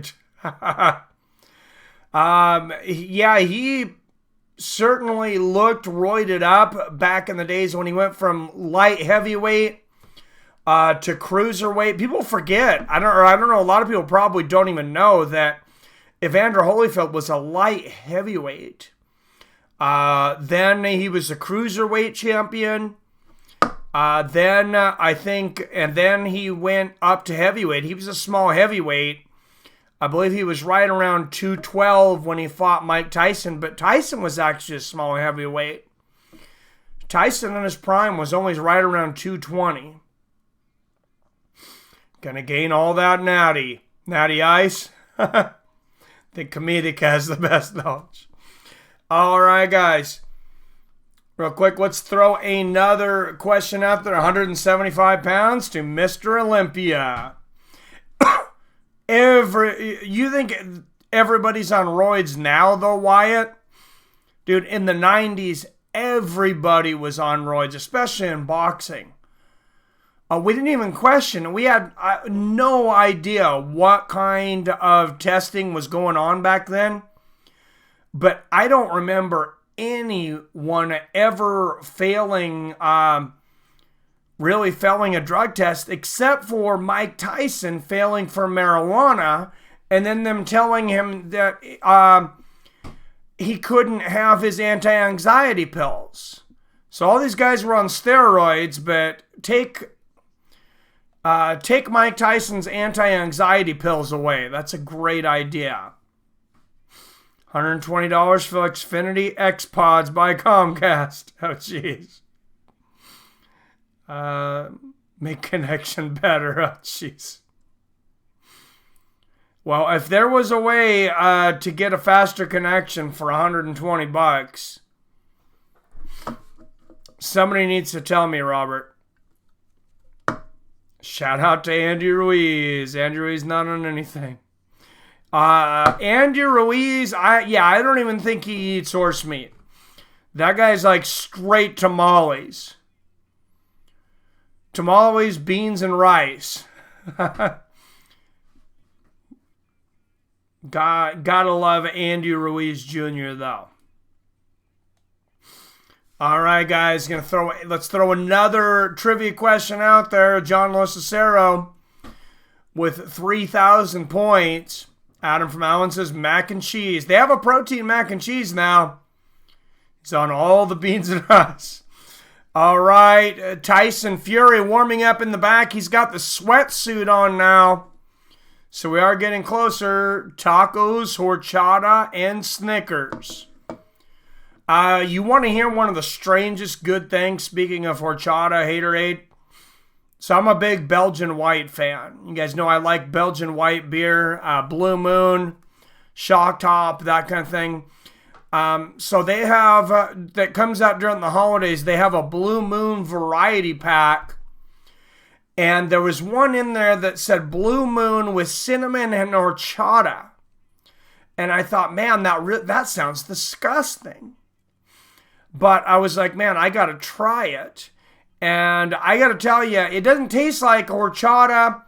A little bit of cinnamon taste to it, but the Blue Moon horchata was incredibly delicious. Tom Schwarz, career opponents, 279 wins, 184 losses, 13 draws. He has defeated 6 previous undefeated opponents. This would be the 7th, of course. No previous opponents are currently ranked. So Tom Schwarz does not have the pedigree that Andy Ruiz Jr. did. So this would be an even bigger upset. When is this? I'm going to get it. Oh, this fight? It's on ESPN Plus, man. Oh, when is it? Oh, the beer. Around the holidays. Look for it around the holidays. It's just a 12-pack variety pack. There's it's either 3 or 4 different kinds of Blue Moon. But yeah, the one with horchata was, they were all amazing. But the horchata one was one of the best beers I've seriously ever had. I was very surprised. Dirty Blonde, best beer and women, 2,000 to 1 odds. If I bet 1,000, I would have won 200,000. Oh, Jesus. I don't think anybody's ever been 1,000 to 1 odds. I don't think anybody's taken that. Ruiz, I think he was like a 19 to 1 though. I mean, it was big. It was big odds. PR says first round knockout. Ruiz and Konaski are not on roids. No, they aren't. Some thought AJ couldn't do as many roids because of testing, which is why he seemed off. I have not heard that, but I mean, he looked the bodybuilder he always does, though. Now, rumor has it that he got knocked out in sparring during that week. It happens, though. I mean, those guys, you get knocked down, you get hurt during sparring. No fighter ever enters a fight 100%. To Anthony Joshua's credit, he did not make any of those excuses that night. And correct me if I'm wrong, I could be wrong, but I don't believe he's even the one that brung it up. I think it was his promoter. I was 1,000 to 1 when I lost the 7th grade to Alonzo Washington. Oh, geez. My bookie was going to give me a 2,000 to 1. Robert Kerrigan, you have my email.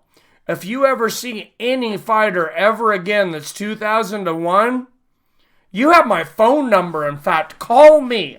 I don't care if it's 2 o'clock in the morning. If you see a 2,000 to 1, you call me and I'll put my money on it.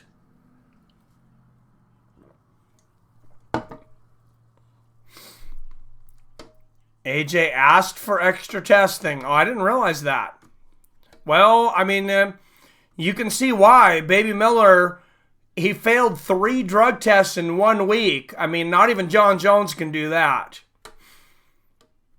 What's the status of Romanov, the Russian who knocked out Wilder in the Olympics? Why hasn't Wilder fought him as a pro? I have not heard anything about him for quite a while. I'm not sure. But you got to remember, Wilder, he was like a year and a half into boxing when he went in the Olympics and still won a bronze medal.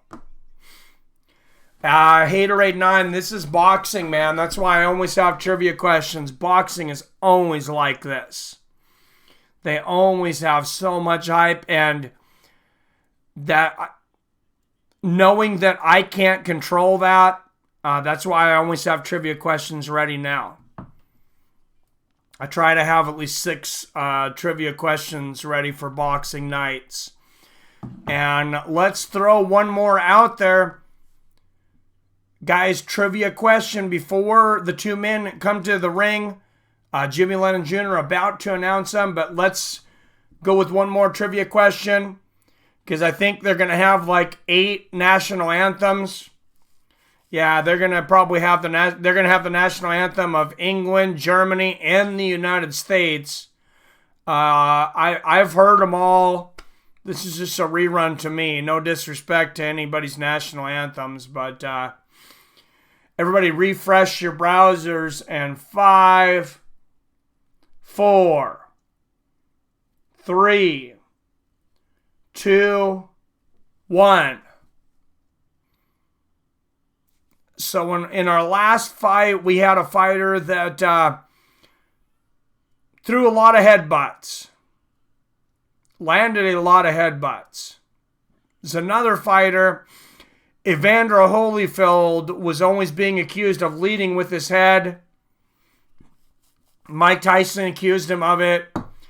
Evander Holyfield, who was the former heavyweight champion he was fighting when he busted up this guy's eye so bad, it's still known as one of the worst looking eyes in the history of boxing.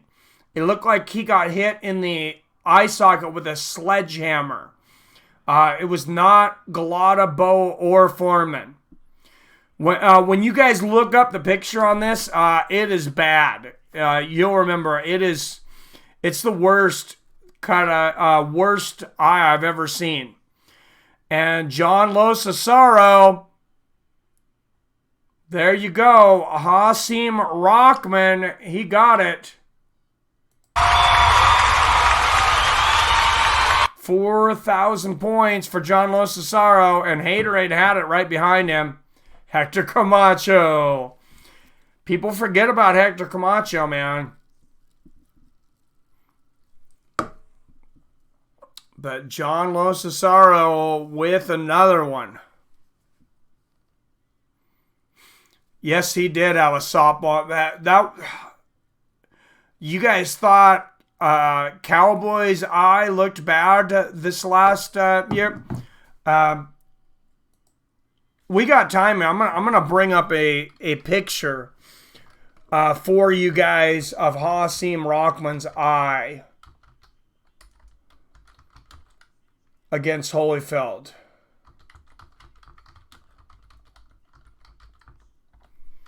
Because they still have like 12 national anthems to sing.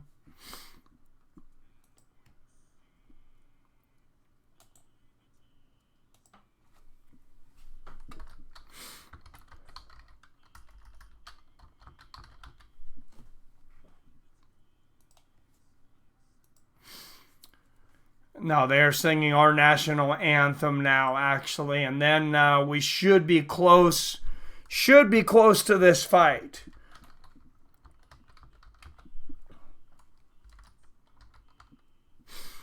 And what's the over-under on what'll be longer, the national anthem or the fight? I'm not sure. As Shaquille O'Neal singing the national anthem while he's standing. That's kind of hilarious.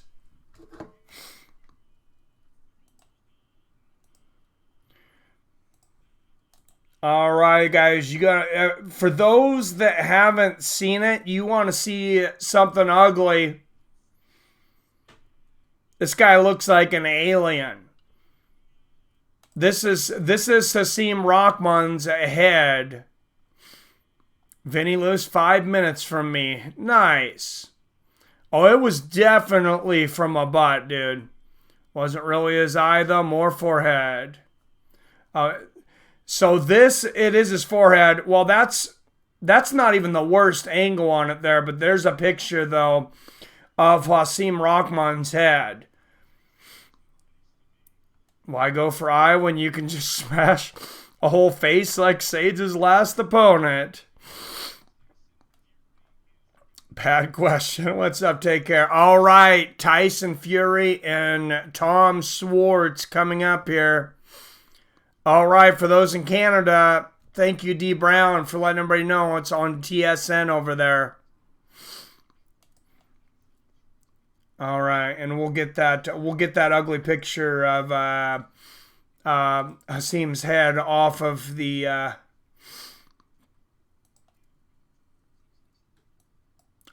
screen now. And it looks like we're gonna have a commercial after the national anthem of all 47 countries being represented tonight. 2,000 points getting deducted from Los Cesaro. Oh, Jesus.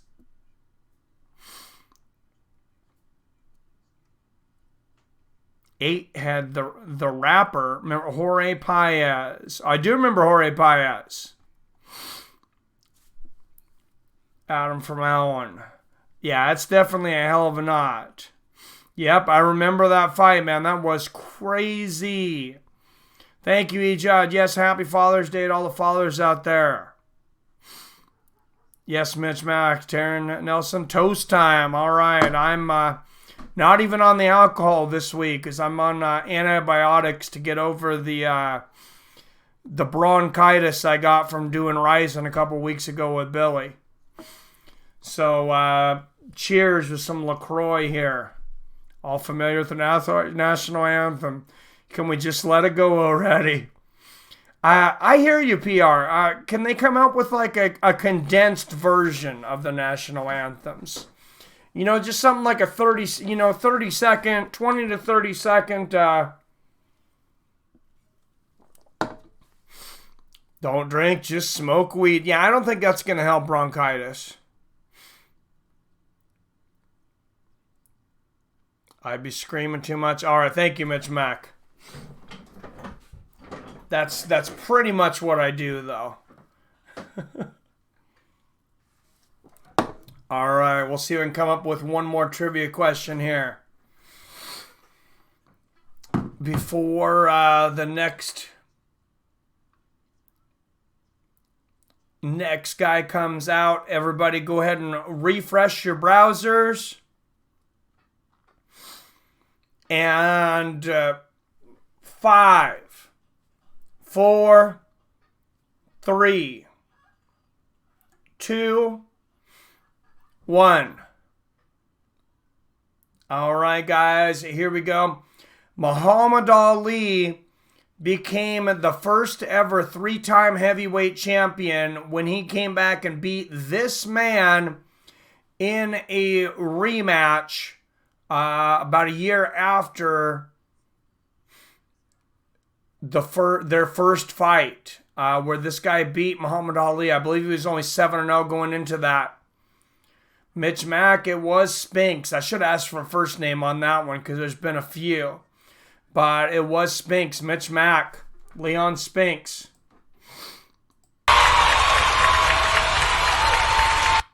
Of course, Mike Tyson fought Michael Spinks. Wyatt had it there too. And then Corey Spinks was the guy who defeated Ricardo Mayorga in a great boxing.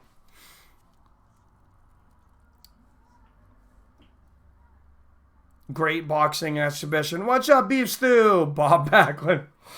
Yeah, people forget about Corey Spinks. That guy had some head movement and looked terrible still. Well, he was definitely the matador to the bull that night. Just play Roy Jones Jr. can't be touched. Yeah, I'd rather hear that. That's true. That or the champ is here. All right, so Mitch Mack with the last one there. And I was actually... Oscar beat Mayorga bad. Oh, that was a horrible matchup for him. Lean got busted with $1.50 worth of cocaine before the Ali rematch. Leon, really? That's crazy. Peter Berg, actor, producer, and director in the audience. Jalen Rose, part of the Fab Five in the crowd. Alex Rodriguez, Shaquille O'Neal, all the stars are out. Mosley beat Mayorga, and Forrest beat Mosley, and Mayorga beat Forrest. And there's Evander Holyfield. Speaking of Holyfield, he's in the crowd.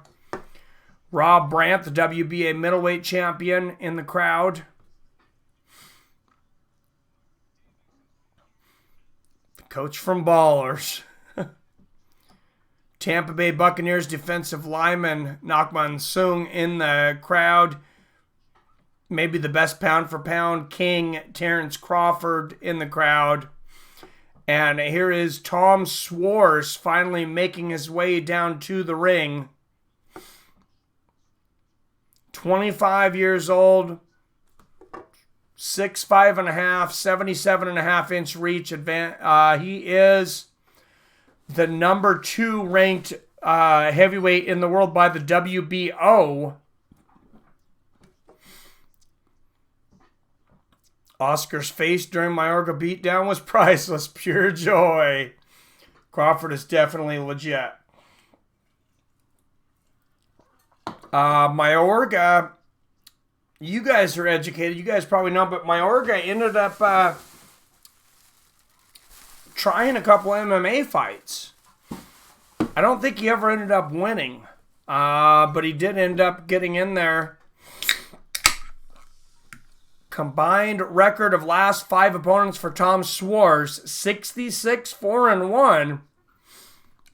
So good record for those guys, but doesn't necessarily mean anything in boxing. All this procrastinating to get to the fight started just so I can end, and it can end in a minute or two.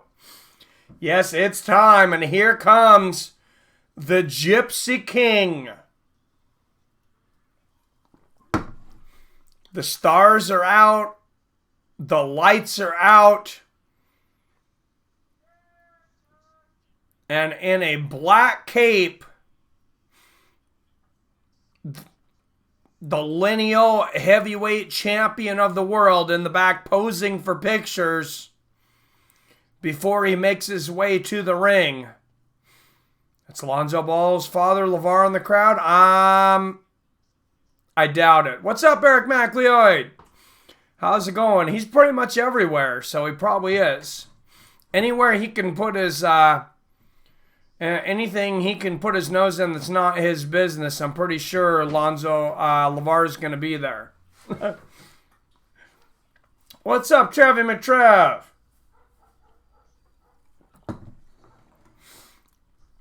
And Tyson Fury finally making his way to the cage. A slow walk, and as they just mentioned, Tyson Fury, named after Mike Tyson. I believe that's like one of those sauna robes that you use to cut weight or to warm up. That is a strange... That is strange walkout gear. I'm pretty sure that's just what he was wearing to warm up and break a sweat. Haterade. So, I mean, he was named after Mike Tyson, who, of course, would just cut a hole in the top of a white towel, shove his head through it, put his shoes on with no socks, and walk down to the cage. So, he does kind of look like a warlock. That's funny.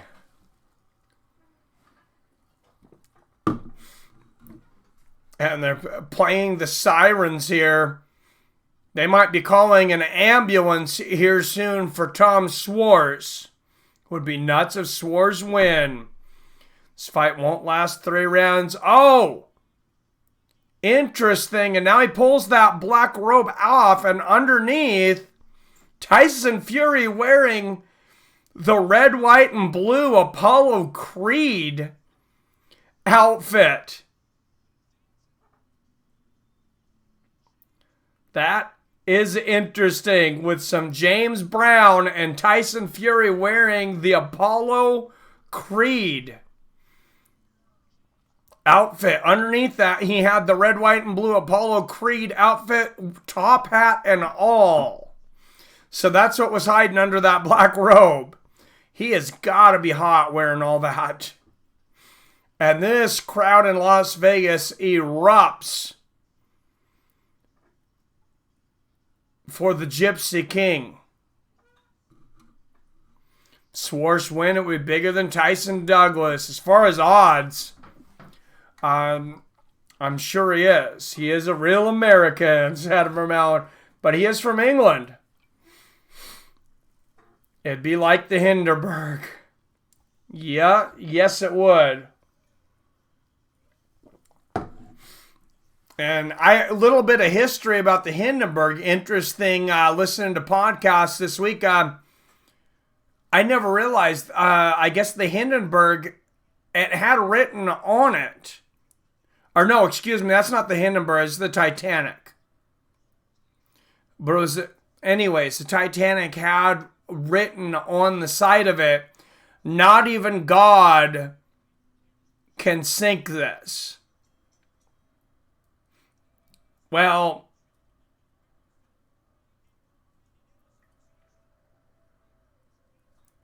I don't think God would bet against Tyson Fury tonight, but Tom Schwarz might need a little help from the man upstairs to pull off an upset tonight.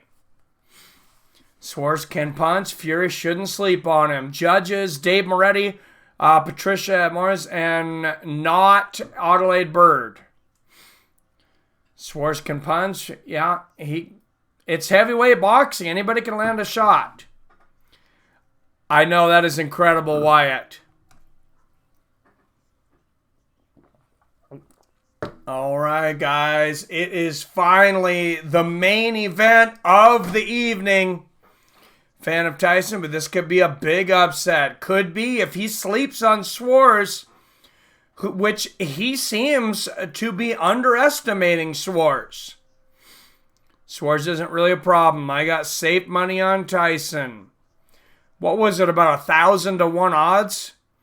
Tom Schwarz 24-0, 16 knockouts, weighed in at 245.5 out of Magdeburg, Germany.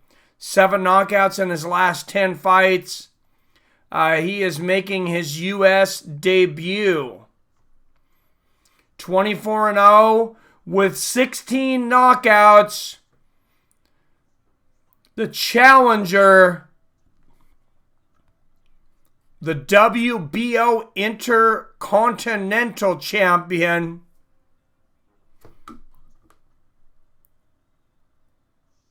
undefeated Tom Schwarz. Not gonna lie, mine is Fury, super new to boxing, so... Oh, Tyson Fury is hilarious. How can you not love that guy, though? Fury got like 30 pounds on Schwarz. Well, I don't think he's got that much on. I don't know. Schwarz was 245 and a half. Oh, he's got 20 on him. Fury weighed in at 263. So 30 years old. Remember, he was over 400 pounds just still a year and a half ago. What's up, Covington? Sure. Just hanging around the house. Nothing huge for Father's Day for plans. Probably mow the lawn. Paulo got killed after that entrance. Hey, remember the last guy to make that entrance was Chael Sonnen coming into the fight against Fedor Emelianenko. The lineal heavyweight champion of the world, 27-0-1, Tyson, the Gypsy King Fury.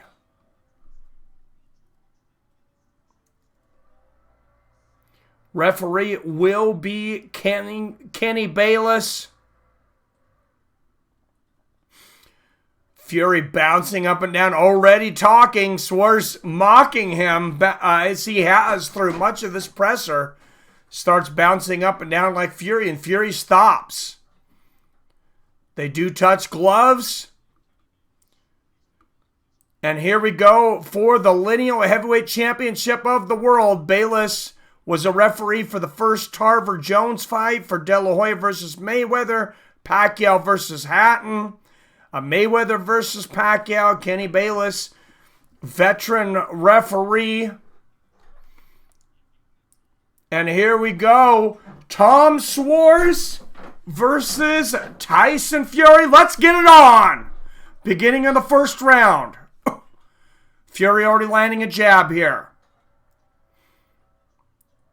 And Fury with his back to the ropes, as he often fights, lands a left hook. Tyson Fury, deceptively fast hands for 265 pounds.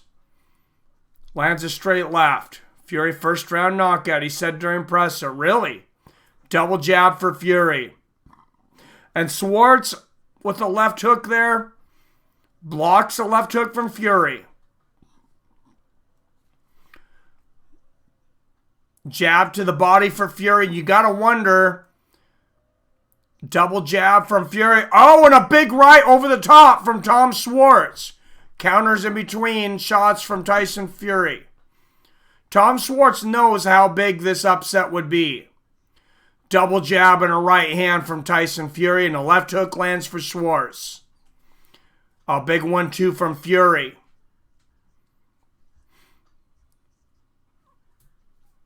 Tyson wins. I can't wait for the call out. Left hook lands for Schwarz. Left hook upstairs and a left hook to the body for the Gypsy King. Straight left lands for Fury. Halfway through the first round, another left hook for Tyson Fury. He throws that left hook so quick like a jab. Left uppercut for Fury off the right hook. Schwartz throws a jumping left hook. Fury blocks it. Oh, Fury, nice 1-2. And a double jab. You see Fury warmed up properly. He's got the jab working early, giving Schwarz a lot to look at already. Schwarz throws a double jab and an overhand right. Fury ducks underneath it and holds. 55 seconds left here in the first round. Thank you, Mario. Yes, everybody, please hit that thumbs up button. 100 people watching. Make sure and subscribe, and don't forget to ring that bell so you're notified whenever I go live, like for every major boxing and MMA bout. Nice 1-2 there from Tyson Fury. Schwartz misses the hook. Oh, big left hook for Tyson Fury. And every Tuesday at 6 p.m. for Combat MMA and Boxing Trivia. Double jab lands for Tyson Fury. Last 15 seconds of the first round. Another double jab for the Brit. Back up against the fence. Left right hook to the body from Schwartz. Oh, and Schwartz lands a big straight right. Tyson does have to be careful. I'm watching this. Oh, Jesus, see, Judd. Better 69 to repay. Oh, jeez.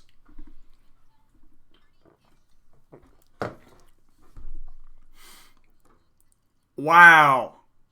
Tyson Fury had a custom 30-inch stool made for tonight. Or excuse me, that's for Schwartz.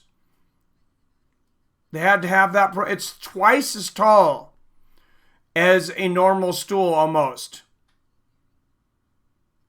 6'9". Tyson Fury. It is Tyson Fury. 30-inch stool. The average stool is 18 inches. But he's standing in between rounds. Not a trivia question, but just for general knowledge, who was the other big heavyweight that used to stand in between every round? Former heavyweight champion. All right, second round here between Tyson Fury and Tom Schwarz. It was not Muhammad Ali. This man fought Ali.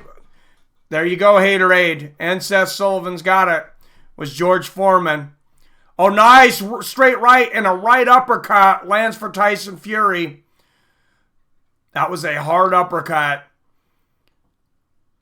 Tyson Fury fighting from southpaw here. Oh, it's Schwartz throwing wild shots and glancing off of Fury. Big left hook, right uppercut, left hook combo for Fury, and he lands an overhand right and another left uppercut. His hands are so fast. What's up, Mr. B? Hammer time. All right. It's not David Hay. It was George Foreman, though.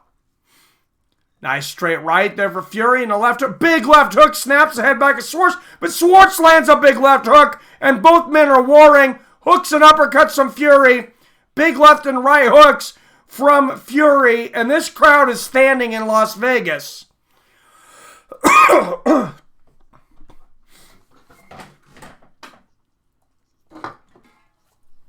Excuse me. Many of them standing now here in Las Vegas as Tyson Fury lands a combination of power shots. Tyson Fury definitely up on the round. Nice combination there from Fury. And Schwartz, both hands down by his hips. Oh, big right hand hook and a left hand. Thank you, E. Judd. Another big left hook there from Tyson Fury. I thought I was getting better, but I've not been getting enough sleep. So that's why I made sure and take a nap after work today. Another double jab from Fury. Schwartz lands a big combination. Left hand and a right hook from Schwartz and a right hook from Fury. And Fury says, bring it on. 4-punch combination upstairs for Tyson Fury. Oh, big right hand and a left hook for Fury. And Tom Schwarz is down. And he might have a broken nose on top of it. Schwarz is up, but that nose is exploded. And Kenny Bayless says, are you ready?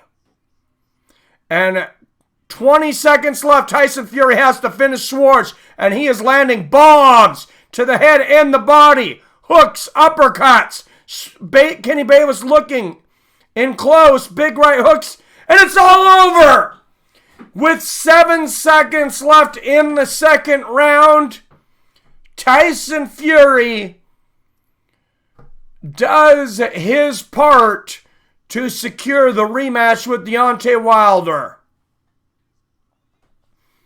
Trevi says, GOAT.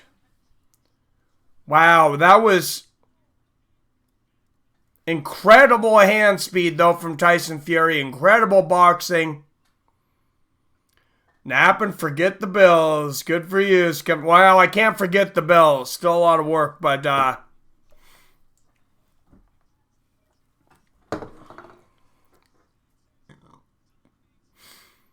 that was a nice boxing. That was some great shots there from Tyson Fury.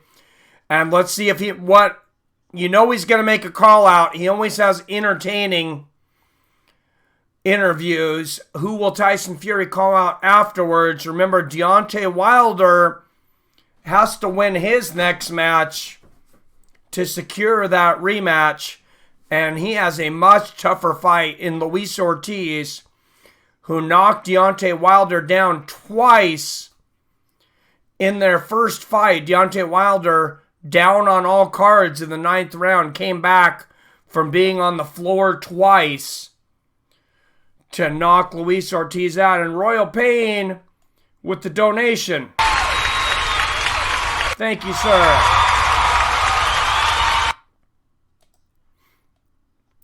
Appreciate it. As I really appreciate it, because we're in apparently an Adpocalypse 3 here on YouTube, if you haven't heard. A lot of people getting demonetized right now, a lot of my videos as well. Your winner by way of technical knockout at official time 2 minutes 54 seconds of the second round, improving to 28-0-1 with 20 knockouts, and retains the lineal heavyweight championship, Tyson the Gypsy King Fury. Also the number 1 ranked, the real championship. Everybody, don't get it confused. You have all these belts. You have the WBA, the WBC, the IBF, for world championships, and sometimes the WBO is considered. Guys, the championship that matters is the Ring Magazine, because that's the one that's voted on, and Tyson Fury is the Ring Magazine champion, the number 1 ranked heavyweight in the world from Ring Magazine. That's the championship that matters. Wow, what great head movement on the replay there from Tyson Fury. PC liberals are out of control. For those of you that didn't see, Steven Crowder just got his channel demonetized on YouTube inside the MMA world. It was about 6 months ago, but Tommy Toehold, for those of you watching, Tommy Toehold got his channel demonetized. No, he's not the GOAT. In the history of boxing, there's a much longer history in boxing than MMA, Wyatt. So yes, he's got to do a lot more to be considered the GOAT for sure, Wyatt. He is number 1 in the world, though. Spook Show, who's winning? Tyson Fury won. Link Stephen Love, it is all over. Why do they do that? Oh, with the different belts and things? It's money for the commissions. If that's what you're asking. And guys, if you want a replay of that fight,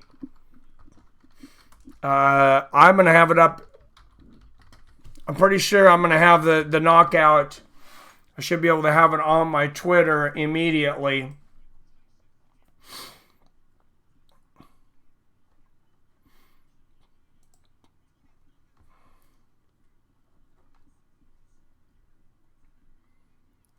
So, guys, make sure it... And 67 Bigsby, thank you. And Tyson Fury says, thank you, America, and God bless you all. As if Americans didn't already love him enough. Yes, second round KO. And if you want to follow me over on Twitter, Michael Benedict at FightsWFriends. Just type in Fights W Friends and look for the Fights of Friends symbol. I will have the knockout, the replay of the knockout up on my Twitter any second. Also, if you want to go on there and see the every finish from last night, excuse me, Bellator bout. They're all on my Twitter. No problem. Thank you, Benny B, for tuning in. He hasn't called anybody out yet. He said he came in here to enjoy himself and put on a show for Vegas. All right, Mitch Mack. I'll see you next time, guys. What happened? Tyson Fury, second round knockout. And they just asked him about Deontay Wilder.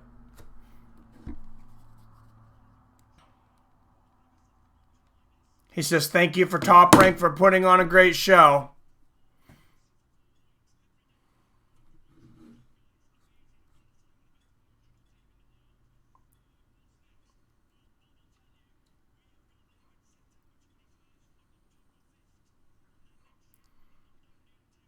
And he just said next year, he said his next fight will be September 21st or October 5th.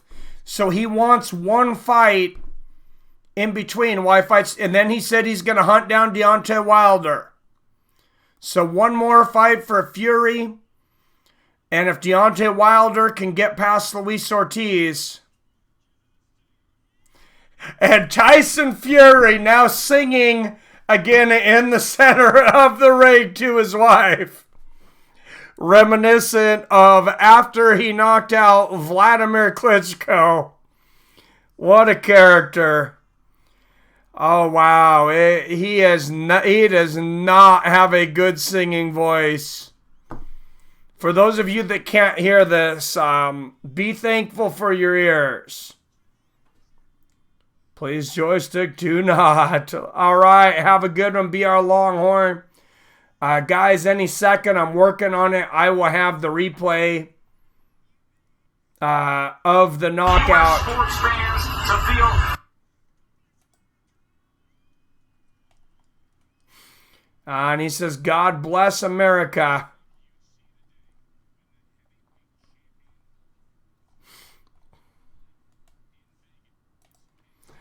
Oh, that was crazy.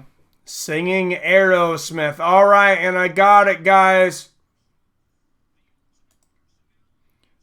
Retweeting right now. It'll be in my retweets, and it will say, here you go, fight some friends.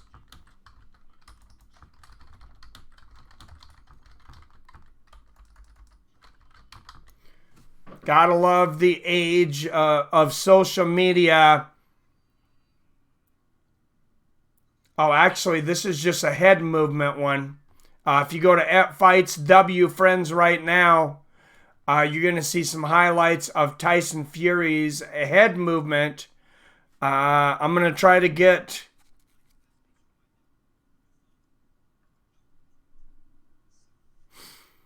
All right, I'm almighty soldiers. I'm getting that up there as quick as I can.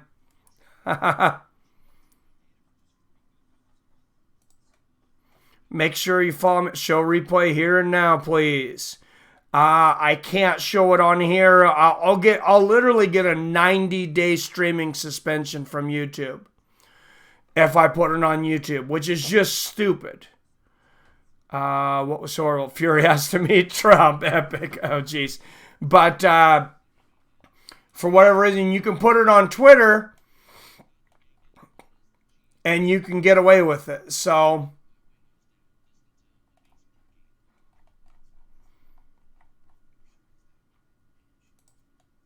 why that is, I don't know, but that's just the way it is. Tyson Fury, for those of you that are just turning in, knocks out Tom Schwarz in the second round. Put on a great boxing exhibition. Great head movement, fast hands. Beautiful knockout.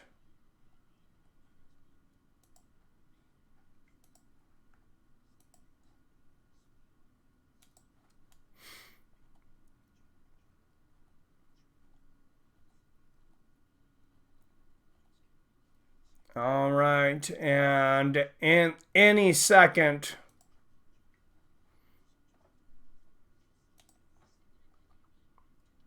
Just make sure and follow me over at Fights W Friends, and I'll make sure and I'll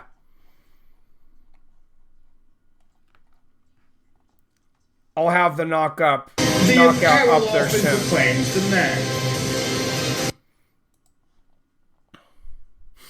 Tyson sounds like more Eurosmith than Aerosmith. That was horrible, man. Thank you, CJ. Everybody, happy Father's Day. Spend some time with your fathers tomorrow, with your kids. Hope you guys all have a great day. Thank you, Robert. Appreciate it. Fury Master at the Slick Boxing. Happy Father's Day, all the fathers. What's up, Ernest Collier? Did you see that, sir? That was great.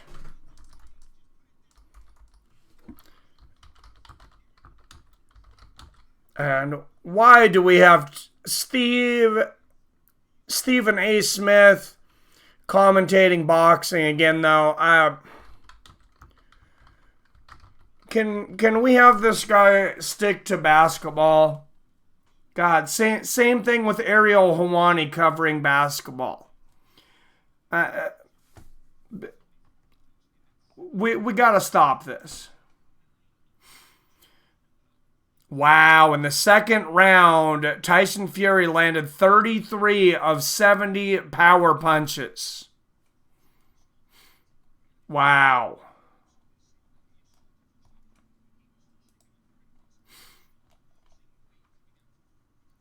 Incredible.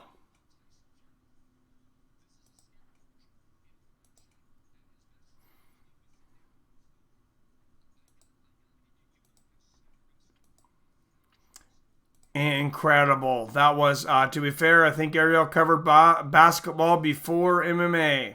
Really? I didn't realize that. Well, Mario, I learned something today. For sure. Just tuning up pros like that. Fury Master at the Slick Boxing. Yes, he was. I hate this expression, but sports commentators like Stephen A. Smith need to stay in their damn lanes. Well, at least figure out what you're doing. When you got a guy who's supposedly a professional on ESPN comparing Andy Ruiz Jr. to Butterbean, I mean, shut your damn mouth. That is ridiculous. That is absurd that the leader of sports is paying a guy to go on television and talk about boxing and compare one of the best heavyweights in the world today to a guy who fought in local tough man contests. I love Butterbean as much as everyone else, but guys, I fought in the tough man contest. You could have fought in the tough man contest. Anybody sitting on their couch could fight in a tough man contest. I fought in 2 of them, actually. I think Tyson Fury is built like a Capri Sun. Oh, that is hilarious. That is hilarious.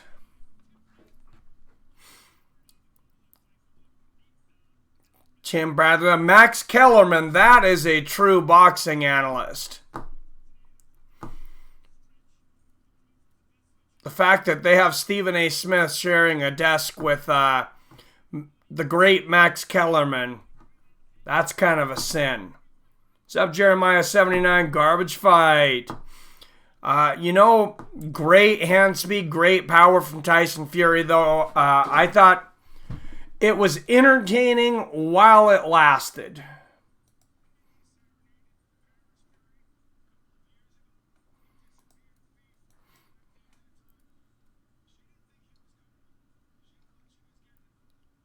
Yeah, and they're talking about him serenading his now wife, Paris Fury. Of course, Tyson Fury, one of the biggest comeback stories in the history of sports. And People's Champ, one of the number one trending on Twitter right now as Tyson Fury knocks out Tom Schwarz in the second round. Butterbean has some good wins, but not over AJ. You are correct, Adam. Yeah, he never fought anybody real in their prime, though. I mean, like, real contenders. Capri Sun was all my mom gave us as kids. You must have been a thirsty kid, Robert, because that whole 10-pack's not even a half a gallon of juice. I tell you, I drink so much liquid, I would just, I would go through a 10-pack of Capri Sun in 5 minutes. They're not making Wilder fight till next year. Total crap. Well, Deontay Wilder has to get past Luis Ortiz, guys, and I'm not so sure that he's going to. Luis Ortiz, in their first fight, gave Deontay Wilder, it was his toughest matchup to that point, for sure. Luis Ortiz knocked Deontay Wilder down twice. Was winning on every scorecard going into the 9th round until Deontay Wilder finally came up off the canvas to knock Luis Ortiz out. And I don't think they have an actual date for that yet. The fight is confirmed, but they had a couple dates. They had a couple dates in mind. I'm looking on CBS Sports right now to see, of course, Wilder coming off a knockout of Dominic Breazeale. First round knockout, with knockout of the year contender. He knocked Dominic Breazeale's. I would say Deontay Wilder's performance may be more impressive than Tyson Fury's tonight. Dominic Breazeale was a better challenger. Okay, here it is. So the rematch will take place on Showtime between Luis Ortiz and Deontay Wilder on September 7th or September 28th. Hopefully it's the 28th because September 7th, I believe, is Khabib Nurmagomedov and Dustin Poirier. Ortiz could definitely win. He was kind of dominating that fight. I mean, really nobody with the boxing pedigree thought Deontay Wilder was winning that fight until he came back to get the knockout in the 10th round. That was the first boxing fight companion I ever did, too. Was Deontay Wilder versus Luis Ortiz 1. They called it tune-ups. I call it a money grab. They do that a lot in boxing, though. A little mad about them fighting next year. Well, I'm just glad that they're talking about actually fighting, though. And then you talk about money grabs. You had a guy like Anthony Joshua, who was, ducking everybody that was a legitimate contender. So we thought. Nobody, including myself, really gave Andy Ruiz Jr. much of a chance. Joshua ducks all the champions and loses all the belts to Andy Ruiz Jr. I thought he got what he deserved. But say what you want about Deontay Wilder, that guy does not take easy fights. Yeah, I like ESPN too, and the production value was very good tonight. As always with boxing, there was too much build-up, too much talking before, but that's what we've come to expect from boxing. And let's throw one more trivia question out there. Let's make it another boxing trivia question. And everybody refresh your browsers. I knew Andy would win, so and 5. You should have bet on that one then. 4. 3. Oh, I definitely won't say I knew Andy Ruiz Jr. would win. 2. 1. All right, guys. This fighter was the first fighter to command millions of dollars. This was the first money fight. It was in the heavyweight division. It was a rematch for the heavyweight championship. And this fighter, after he pulled off the upset the first time in the rematch, he retired after the rematch. And he was actually knocked down for around 15, 16 seconds. But his opponent had knocked him down. It was Dempsey and Tunney. You guys got it, John Locicero. I was going to say it was going to be Gene Tunney.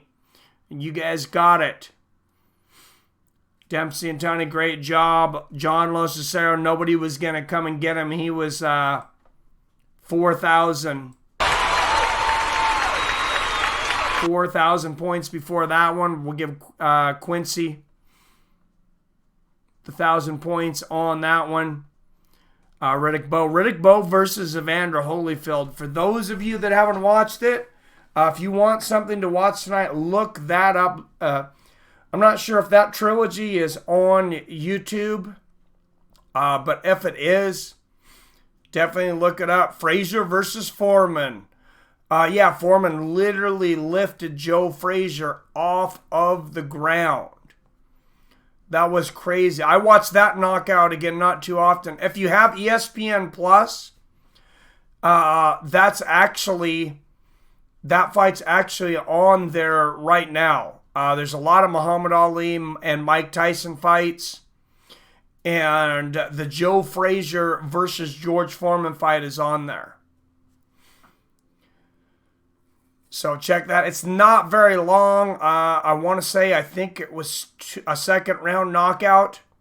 Foreman knocked Frazier down 5 times. I think I'm correct on all the stats. Somewhere around there. I'm just going off memory there. But, yeah, if you're just getting into boxing, especially like Wyatt, I don't know if they have ESPN Plus over there in Canada yet. I know this was on TSN over there, but anybody wanting to watch a lot of great boxing, ESPN Plus. Great fights in your DVR. And actually, I'll just go through. And they are also the home of LFA now. I didn't realize that. Holyfield versus Foreman is an entertainment fight. It definitely is. It definitely is. So also Tuesday night fights apparently on ESPN. Oh, no, that's a re-air on ESPN Deportes. So cancel that.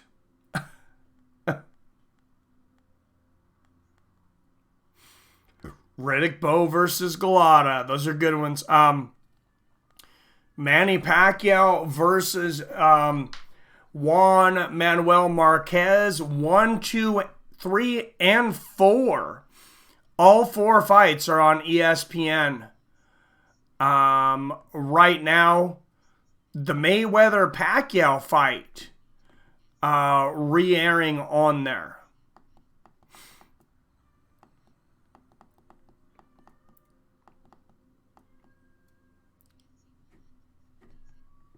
So, a lot of good stuff. Also, UFC 238.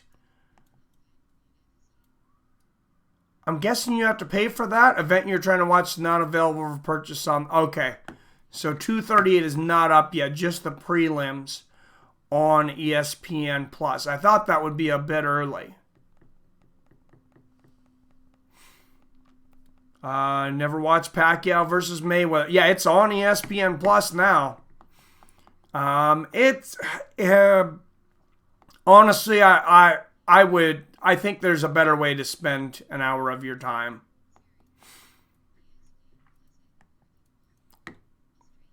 To be completely honest, I don't think that's the best use of your time. But like I said, definitely a lot of good boxing matches over there. If those 2 rounds didn't whet your appetite, or just whet your appetite enough. A lot of boxing on there. Lomachenko matches on here too. You got Ali versus Quarry. Oh, Hagler Hearns is on there. I didn't even realize this was on there. I haven't watched that fight in forever. Marvin Hagler versus Thomas Hearns. Greatest middleweight fight ever in my mind, even though it only lasted 3 rounds. ESPN Plus is only $80 a year, and UFC 239. Yeah, you get the whole year and UFC 239. Not bad at all.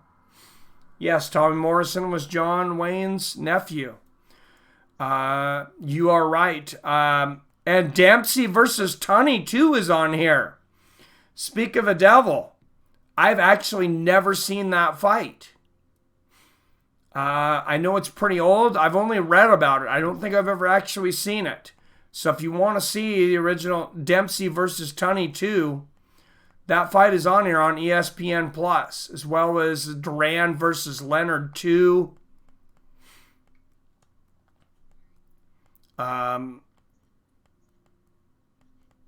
Lot of good fights on here right now.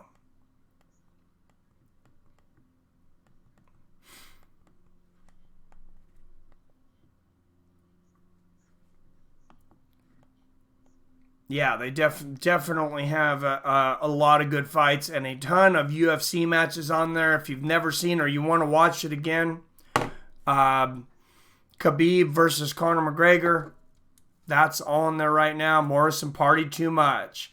Well, we did end up getting HIV and dying of AIDS. So Zab Judah versus Amir Khan. Zab Judah, has anybody got an update on Zab Judah, by the way? Zab Judah, he was out of critical condition, but I don't think he was out of the woods. 41 years old. Apollo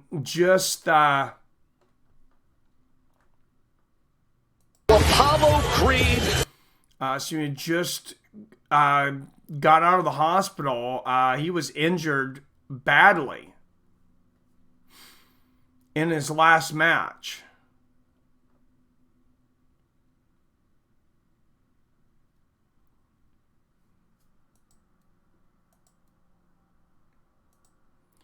All right, guys, and if you want to see the knockout of Tyson Fury over Tom Schwarz, go to @FightsW Friends right now. It's in my retweets, excuse me. And it's going to say on the top, here you go, Fights with Friends.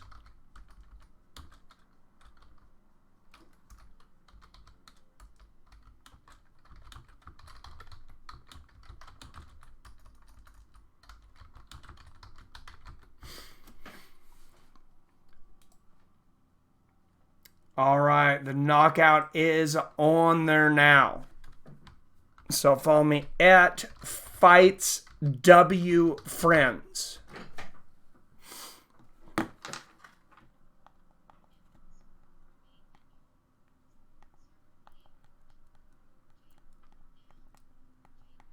Ton of Mike Tyson fights also on ESPN Plus right now too. Ali versus Sonny Liston 1 and 2. Ali versus Foreman, the Rumble in the Jungle. Ali versus the real life Rocky, Chuck Wepner. That's the guy that Rocky was based on. Who won Tyson Fury second round knockout. Also a lot of documentaries, different history things on Muhammad Ali. The fights against Kenny Norton 1 and 2. They really did a good job of putting some of Ali's best fights on here. He tripped, says Haterade. Yes, Chuck Wepner knocked Muhammad Ali down. A lot of people said he tripped. You can watch it for yourself to see one super old boxing fight that was crazy and awesome to watch. Marciano versus Walcott. An incredible comeback. Remember, Rocky Marciano retired 49-0, but Jersey Joe Walcott was winning that fight on all scorecards until it was either the 14th or the 15th round. Remember, they fought for 15 rounds back then. And Rocky Marciano came back in the final moments of the round and had to knock Walcott out for the win, and he did. Every heavyweight fought in their prime. Who would be champion? That's a good question, Mario.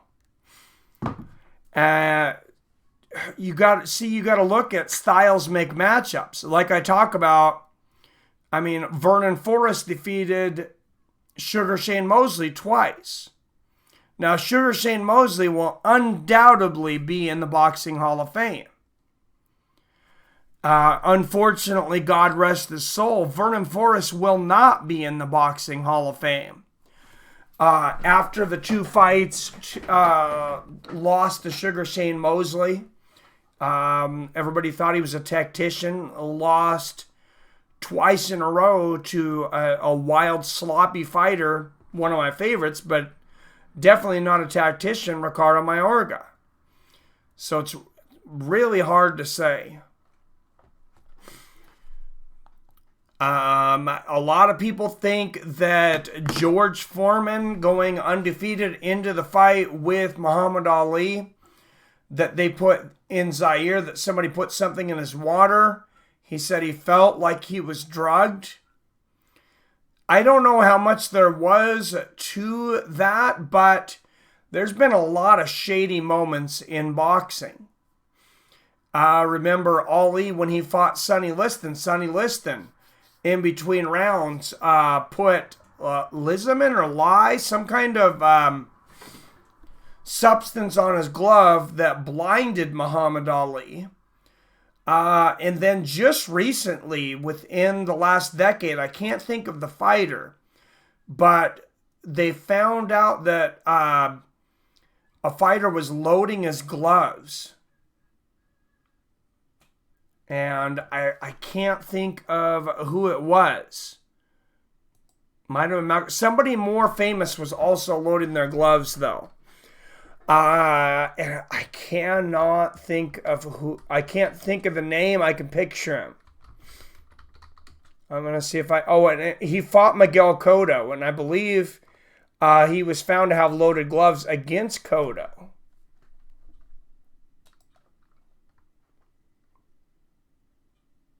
God, Margarito, Antonio Margarito. Yes, thank you, Billy Hughes. Oh, Quincy had it first, Margarito, yes. Yeah, I had loaded gloves in, oh, Jesus, Harvey Weinstein. Just comes into the room, and that's the first thing you say. Not even a hello. I see how it is.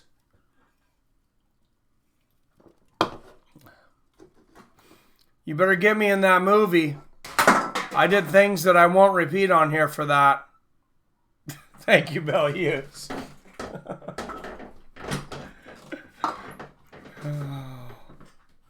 All right. Hello, sir. It was a cast under his gloves. There you go. Thank you. I knew that he had loaded the gloves. I couldn't remember what it was that he loaded the gloves with. But, and Mauro Yamasaki was saying he thinks Mike Tyson would win. I cast on the couch. I know you do, Harvey. He thinks Mike Tyson would win. If you're looking for Mike Tyson fights, I don't know who would win. But there's a lot of Mike Tyson fights on ESPN Plus right now, including his knockout over Michael Spinks, which was devastating. Minute 31 seconds. His fight against Larry Holmes, where he had Muhammad Ali in his corner. Fight against Frank Bruno, against Jesse Ferguson. The Buster Douglas fight is on there right now, where he fought Henry Tillis. Or is it Henry Till? I can't think of maybe it's not. I'm thinking of Henry Tillman. It's a fight on there against Tillis. I can't think of the first name. It just says Tyson versus Tillis. But a lot of Tyson fights on there right now too. Thank you, Billy. Tyson, hands down, is GOAT in my opinion, besides that upset against Buster Douglas. I definitely wasn't 100%, but, I mean, John Jones has partied before a lot of fights, too. How about the two-time Holyfield beat him? This is true, Mike Sosa. I think Holyfield is really underrated in the long scheme of things. Now, I will admit I'm completely biased, but before he jumped like 9 weight classes... When you want to talk about pound for pound, now maybe you got to say Floyd Mayweather Jr. because I don't know how I can legitimately argue against it. But before Mayweather, Sugar Ray Robinson right in there, but Roy Jones Jr. was my top pound for pound. He would have been 50-0. Had he won the second Tarver fight. Had he won the second Tarver fight, and had he not been disqualified against Montel Griffin when Montel Griffin faked being knocked out. But, all right. Thank you guys, everybody, for joining me. Don't forget Tuesday night trivia. Crawford versus Canelo. That would be a great fight. Tuesday night trivia, but this Tuesday, we're going to jump on at 5 p.m. because Dana White's Contender Series comes back. So I'll be doing a live reaction for that. That's on UFC Fight Pass. But we will still have trivia at 6 p.m. And I'll still guarantee get it through in under an hour. So if you just want trivia... that'll be from 6 to 7.